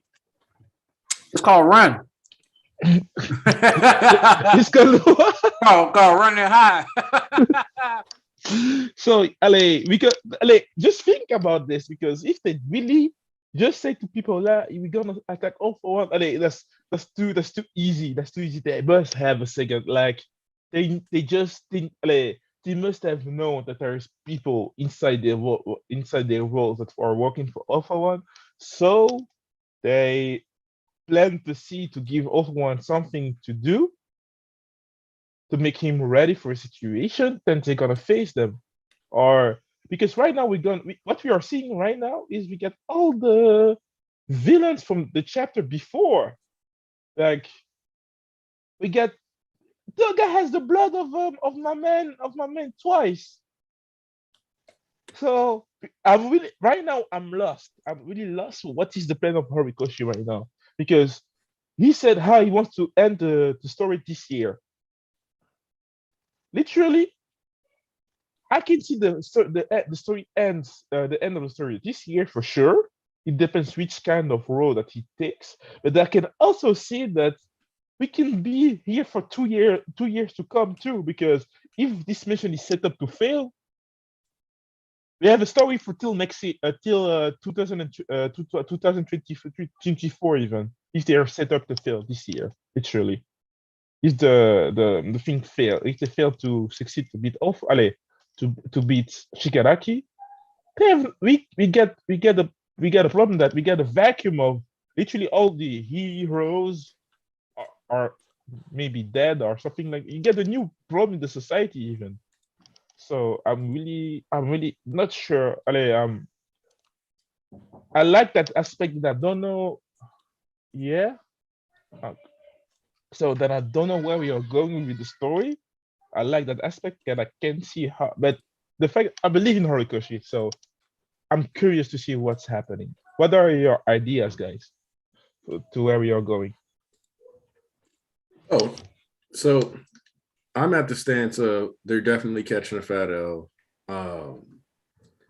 Even if this was like this one mission is going to be the final arc, if we're going to humor that, I would say it would be the final arc in the sense of the Fourth Great Ninja War or the 1,000-Year Blood War, where I would see it happening in phases, where you would get, because I don't think we get Shigaraki not having some kind of identity crisis, some kind of resolve coming to his own decision about his fate. So I think we have to get some extra Shigaraki, get back into his vestige, back into the mind of Lil Tanko. But we also can't avoid, All for One at least, I would say Awful One, the quirk, and Awful One, the person, both need to kind of die at this point. So we got to find a way to get rid of those two factors. And then I feel like Dobby has to die too. I think we got to head in that direction. So we're building towards the 100%. but I don't know. Toga's up in the air right now. We got some characters that I'm like, oh man, it's kind of up in the air with how it's their plot line is going to resolve. But with characters like Dabi, Shigaraki, it kind of feels like they gotta die. Oh, Ponzu didn't even get to hear me. Damn. Well. Oh yeah. Davi definitely has to go. Like, So and he taking out Endeavor with him when that happens. Endeavor is not surviving this next conflict. But Davi, I don't see it. Nobody can convince me. I already told you that nigga dead. I see why he didn't die the first time around, because he needed the wrong way to put out a fire, and you needed set the stage, and you needed him to take the blame for everything, and then his oppression. So now when he died, if Endeavor wasn't around, things would have been a lot worse for Deku. A lot worse. Yeah. No number one hero. And then when he died, ain't gonna be he got off easy. This and that. Nope. He had to suffer through depression, living with that shit from over a month by his son. And then he got to blame and face all the responsibilities and the fucking hatred for his son and all the actions he committed. And then he dies. So he got his he got it all. Ain't no easy way out. He got to suffer that depression shit. And then he got packed up. So sorry, my internet, like my Zoom, I was out of the Zoom call for a few minutes. So all your speech, I think I missed that. Sorry, man. Okay. The rabbit run of that is that I love that saying. I never heard that before, but I love that.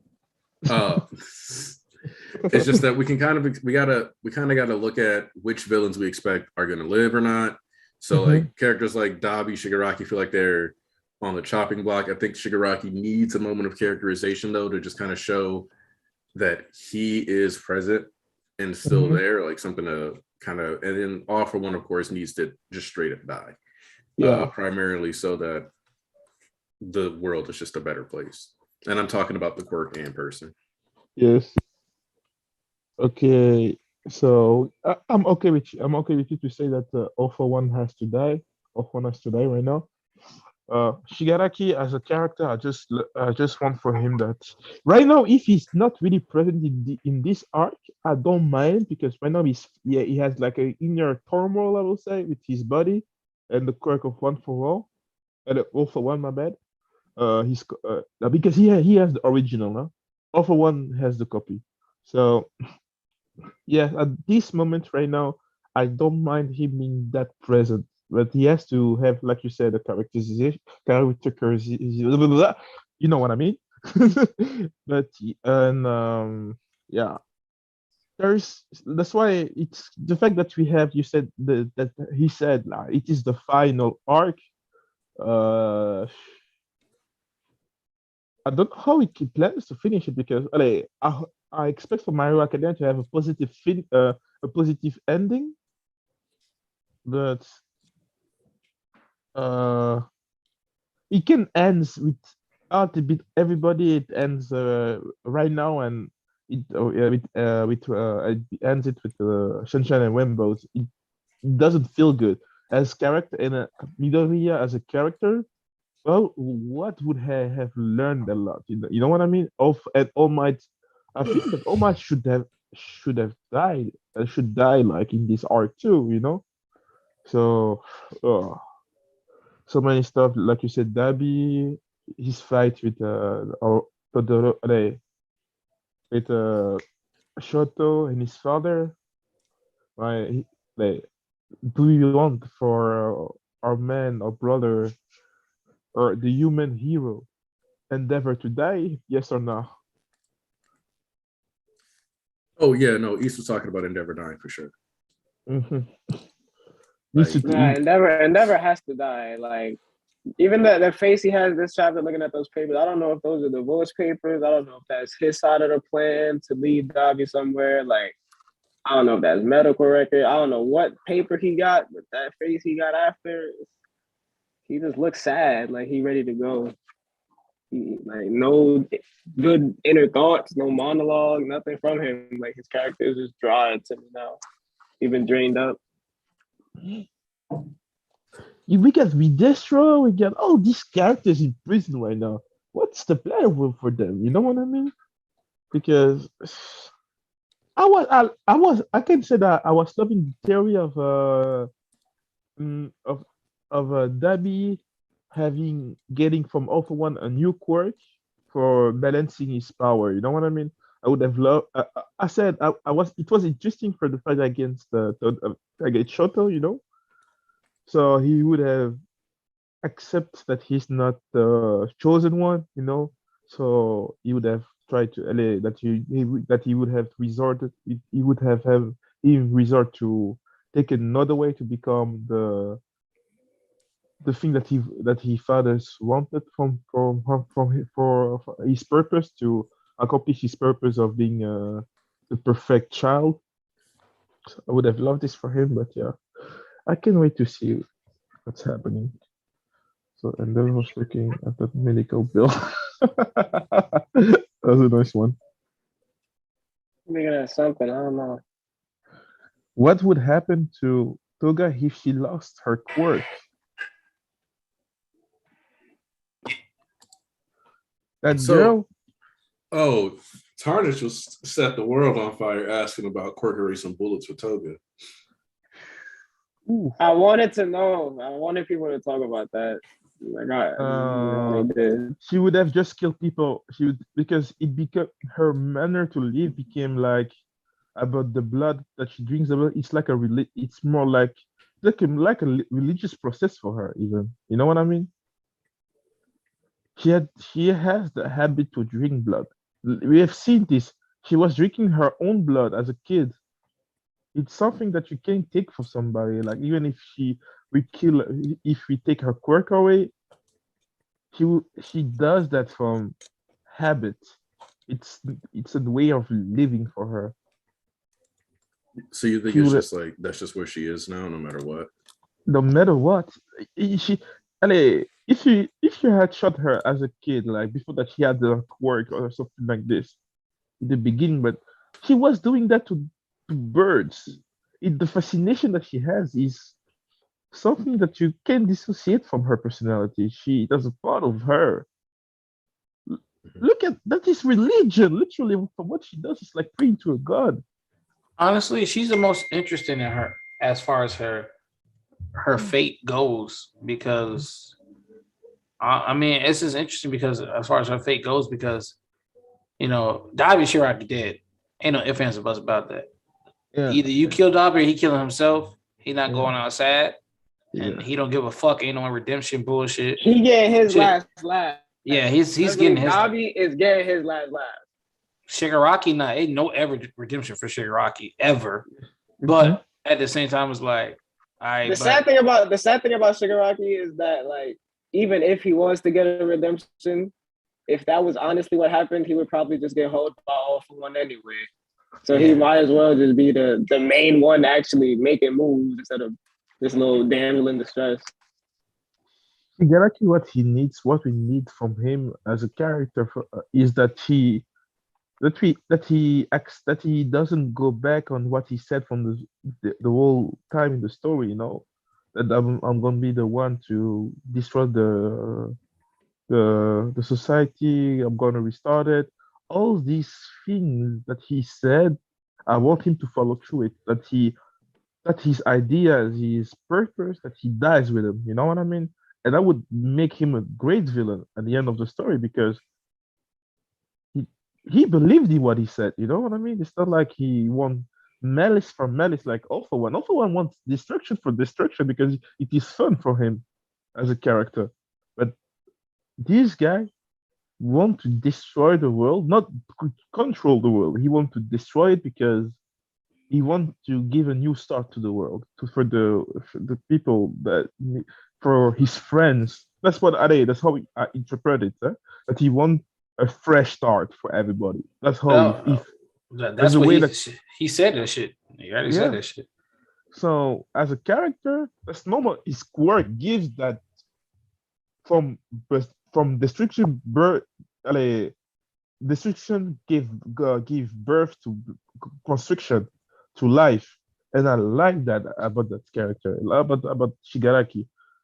So I just if he doesn't do that, I would be sad for the story because he has everything, quirk, personality, goals to show that he's the that he want a better start for people like Toga, and that's why I don't want him to have a redemption because what he's in his own way, what he's doing, he has the same goal as Deku. He want to give to make the world better in his own way, and that is perfect when you have the protagonist and the antagonist are have the same goal but don't do it the same way. That's what makes a good story most of the time. Okay. It was a good conversation though. I think Toga gets rehabilitated. It would wouldn't serve the story justice. Society didn't accept her for who she was.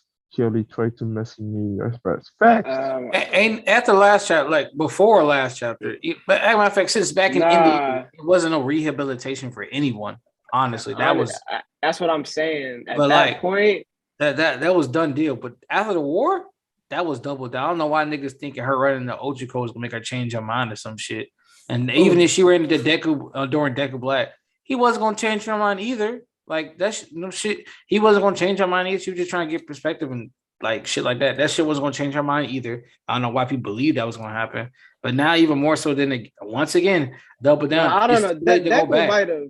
If Deku was the first person she spoke to, there might have been a way.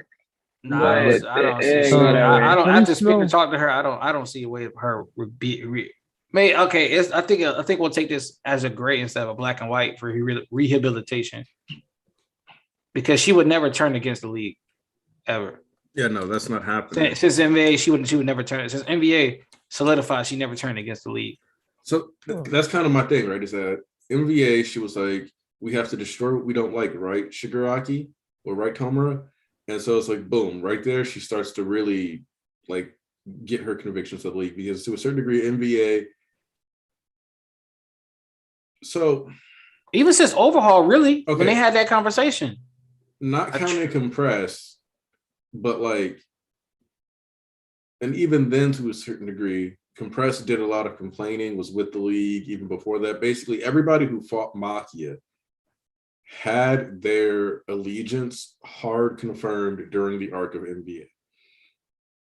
Twice was able to do the sad man parade and dedicate himself. Toga assures us and affirms that she is dedicated to the league by, asking Shigaraki if he's right about what they need to be doing and destroying the people they don't like, because she knew she wasn't supposed to kill as many people for, fighting Makia, so, which if you notice, the only two people who didn't hard have their allegiances confirmed were Dabi and Compress, but Compress was, there the whole time. So that's how that kind of worked. And he chose his moment to be the war. So Compress and Dabi got their moment moved to the war. And Dabi, I still, like, on one hand, it's totally believable that Dabi does care about the league. On the other hand, it is genuinely believable that he is only focused on his mission and is willing to let Toga die here, and it's going to be her death anyway. So and I was thinking about it, I was watching your reviews there, right? Last review. So in my opinion, it like honestly don't matter regardless because he's not all for one. He don't see niggas as cheap lighters. So even if you say he don't care about them as friends, they are valuable allies, which he will use to his advantage, and not just like I'm gonna manipulate you and toss you aside when you're done. No, he's gonna actually. The fact that he like we always think, oh, he just talks shit about Toga. He care about Toga. She a lunatic, and he went out of his way to get twice his blood because he knows Toga can use people's quirks, showing that he was actually paying attention to her growth and abilities. Like, I mean, like I said, I knew he cared way back when since, and then I got a proof. Like you already know, we could go around how it's confirmed. The higher his emotions, hotter his flames get.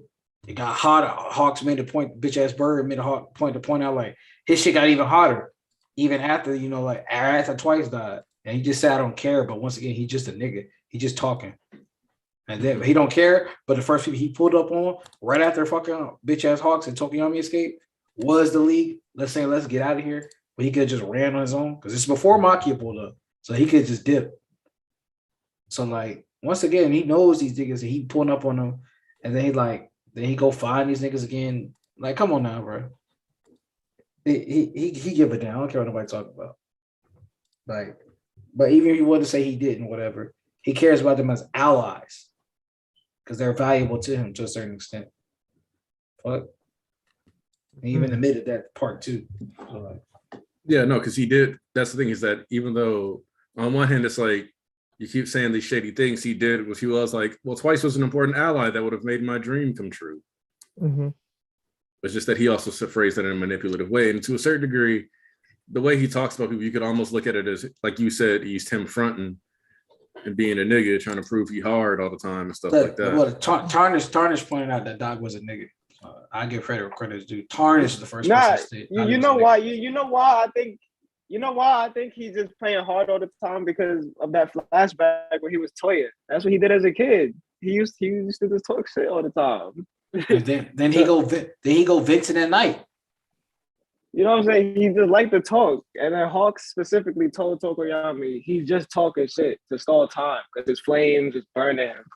Like he's running out of options, so he's just talking just to stall us, literally. Like sometimes he just, I don't know, he just be on his last leg. He just be talking shit.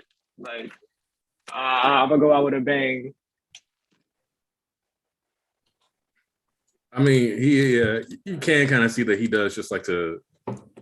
That's why I'm like, man, he probably just talking shit, but also he could actually be that shitty man. Which one is it? I think we'll find out for sure at the end, or like not Also, necessarily at the end of the story. Toga, No, go on, Tarnish. I was gonna say, even last chapter when Toga said he was being nice, he was like, "Nah, I'm just trying to get back at Endeavor." Like he's not hiding nothing from them. He's not really like saying like, "Oh yeah, I care about you so much after Twice died. Like I gotta stay close to my allies." That probably would have been a better thing to say if he really wanted to manipulate her. But he knows his friends. Like, bro, so if he didn't give a fuck, right? So why did he have the narration ahead of time talking about it's not your fault Twice? Once again, as per usual, it's these scummy heroes. In his head, he was talking about that because he knew Twice would feel guilty. Yeah, that's why I'm like he gotta like just be kind of putting on the show because to a certain degree, it's like, does Dobby actually see himself as a villain? I'm not so sure. No, he thinks that he's a hero, literally. That he's about to change society. That's what he said. I'm gonna put we don't have to forget that he's also a character that believes in staying, his philosophy of staying, that true heroes are people that won't that we always try to do the best, you know what I mean? The fact that he was denied to become a hero for is in his head show that his father was never a true hero in his eyes to him, you know, that he wasn't there to inspire people to become better because what he did to say was you're limited, you can be a hero, you hurt yourself, you know. It's something interesting to see because he could have the fact that he was a hero, like he could have been learned to be a hero to do the job without you know what I mean, like to try to cope with the fact that he can always try to become a hero, you know. They never also the fact that his father wanted that prestige to become the #1 hero, that he couldn't achieve that because he didn't have the perfect quirk. And he said, now do something else, man. Don't be a hero. It's not your job anymore to do that. As a kid, when you thought that you were doing something, that you had a dream, that your father, that was making your father proud, and he took that from you, It kills you from inside, you know. So yeah, it is an interesting thing to think that as now he thinks that he's the hero that will save the world. That's that's the thing that I'm thinking. He was thinking that last time when he put this video online in the war. That's what he said. You think that Shigaraki is gonna be the hero that he can save the society? I will save society. That's what he said, if I remember well. East?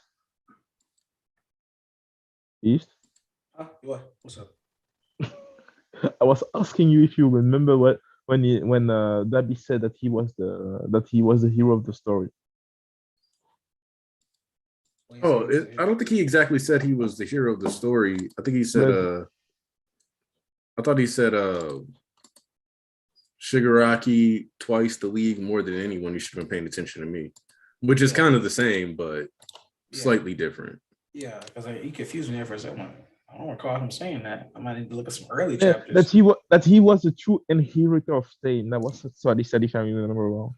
Yeah, that's what one of the lines what he said. Yeah, I remember that.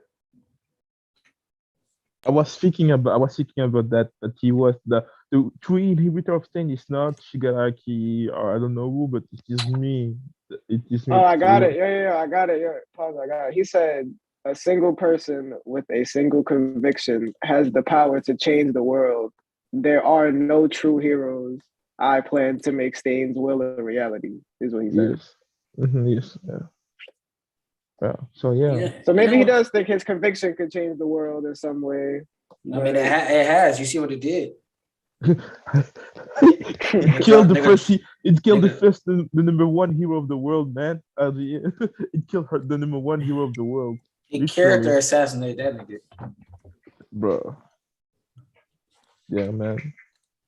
But yeah, Star Stripe is dead.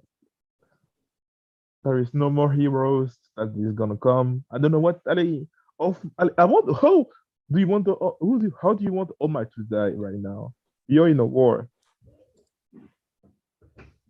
Yeah, but see, this because it's going to be absolute chaos. We don't know where anybody's going to be. They're not just going to be sitting there. Remember, they had their little second finalized plan.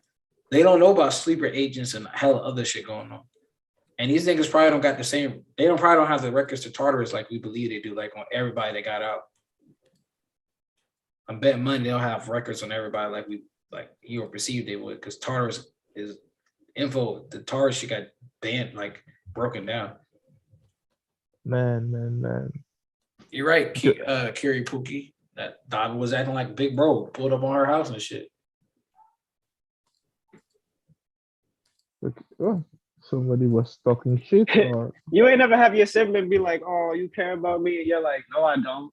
I hate you." Yeah, for sure. That's what he did when he was like, "Nah, I'm just here to spite Endeavor." Like, of course you are, Dabi. Of course you are. Like, what would y'all really want this nigga to say? You're my dearest friend on earth, and this other, like, come on now. The other thing is that like, is Dabi going to be like, no, you're my bestest friend? Because like you can. Okay, I will say that it doesn't even make sense. How does destroying that random house affect Endeavor? I don't know how that does that, but I can damn sure assure you, and sure as hell did gas Otoga and restricting her is all about leaving that bullshit behind, because it don't matter. What matters now is who you with now, or who we for the future we face. Guys, I have to cook for my family right now. So I wanted to jump on the stream, say hello. Next week we have a chapter next week, yeah? Yes, we do. Okay, normally I will be there because I have to go to the first screening of my uncle's film. So I might not be there, but still, thank you for the attention. Thank you for the being there, people. Thank you for the love, and thank you, Nikki, for make this happen again. Always a pleasure to come here. It was a good chapter. Our suspicions were true that we have more traders, I will say. They don't really trader. They're more like we have more. Or someone always said, he's always said from the beginning, if If I have a plan A that failed, I will have a plan B. I will have a plan C. I will have a plan D. It's what happened when you live so much years, and we are seeing it right now. He has more than three niggas already that are working for him. More than three people. There are like people that try. Oh man, that's so good. So right now, I can't wait to see what's happening next. So it was an 8 on 10 chapter, guys. I see you later. All right. I am Ponzu. Take care. Appreciate you, Ponzu, for coming through. With that, you know what? Let's get the wrap up going. We've been going for about 2 hours now, so let's get that. Let's start wrapping up. Let's go, Tarnish. Get your thoughts out. Honestly, my main thing this chapter I'm happy about is, Deku and Ochako talking. I knew that was going to come when it was supposed to come. I was like, he's not going to glance over that. He's their biggest fan. Like, he is the biggest supporter of that ship. He gives so much art, dedication to that. Like, it was going to come, and it came. And now chaos is about to start. So I hope everybody's ready for this wild ride. That's all I got. East. All right. Time to kill it off. Man, oh man, oh man. Jazz, excited, gas, beyond ecstatic, man, flabbergasted. Woo. I don't even know what to tell you. I'm electrified, bro. Like, woo. Honestly, the definition of let him cook. This is why I don't care about none of that nonsense y'all be talking about week to week, bro. It just don't faze me because guess what? I reserve my judgment, trust my nigga, and I don't have to run back the next 2 weeks or the next week or later on. Like, oh, well, I was acting stupid because of this. That I don't have to do that. You know why? I trust the process. Y'all seem to not comprehend that, like, he's different. He's a different human being than other writers. I'm not going to hold him to the same standard. That's not fair. You gonna go to and you gonna break up with somebody, go into a new relationship, and hold them to the same standards, and as like the previous relationship, or expect them to do the same things. Like, well, my last ex cheated on me, so you're gonna cheat on me too. So I'm finna accuse you. I'm finna prejudge. Is it like, why the fuck would you do that? If you know you're going next relationship and you do that and you don't try to change it, that's on you for being a dumbass. It got nothing to do with the other person. So like, start taking your baggage from other places elsewhere, because everybody's a different individual. And y'all need to learn that shit for real. So he pulled through for me on all fronts. They ran it back. They had a perfect conversation. Let me tell y'all something. Time and place for everything. The reason y'all was questioning where Maki was at, they showed where he was at. Question why they didn't have the conversation. Now look, she had a conversation while she was reflecting over the city. She would not have that piece of dialogue and maturity to her character if they just sat up there and talked in the room. But she would say, "Oh, Toga, that's it." No, she got time to reflect and say, "Man, I can actually reflect and see that this is actually like I won't take this shit for granted no more. Because look at the fucking destruction and death, and we can't live our normal lives like we used to. So I won't take this for granted ever again." There was a time and place for everything for the pieces to add up. And Deku still had All Might on his mind, amongst other things. So now I got what I got. I waited, and it was absolutely fucking beautiful. And it was not rushed. Show to a little wonky, but when his daddy died, then he gonna be like, all right, now you got to go for real, nigga. That's what he's just waiting on. I wait for her, of course, she pull that so his conviction can really strengthen, because he really has no true reason to tie his hatred into Dabi. You know what I'm saying? Because he's trying to be better than his father. He has no real reason to hate Dabi right now. Dabi is a villain, but they're heroes. Heroes don't go out hating every single villain they see. They just doing their fucking job. They might drop bars like scumbag and shit like that, but they just doing their fucking job. Like, I'm just taking you out. You do what you did. Keep it pushing. It's a normal day. Now, when it ties in later on, he has that actual drive of hatred, and they have that connection. That'll be different. Okay? You know what I'm saying? And all for one, Punk ass got sleeper agents in this bitch. Hey, man, as much as I hate that nigga, he still be goated, bro. That shit crazy. But listen, my final message. True Blue finna be the greatest arc in MHA by far. It finna make the PLF war look like baby powder on ass crack. And no matter what the end, do not fucking worry about plot points being addressed, and there ain't no time in the final battle, this, that, and the other. Do not fucking worry about all that shit. That's why y'all can't enjoy shit week to week. Do not worry about that. Just enjoy that goddamn ride. Please stop worrying about, oh, we're going to get this, we're going to get that. When it comes, it comes. If you haven't figured that out by now, just drop the story. I'm not hearing anything else.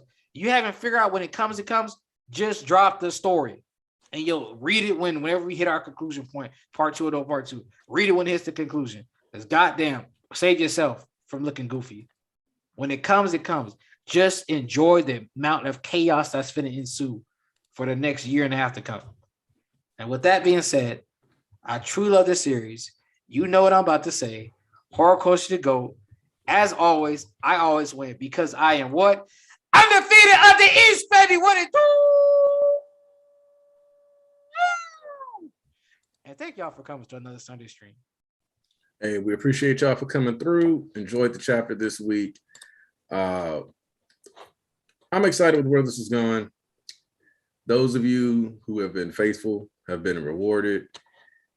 I'm excited. We already know that this what Horror Culture's got planned for us is going to be some good stuff.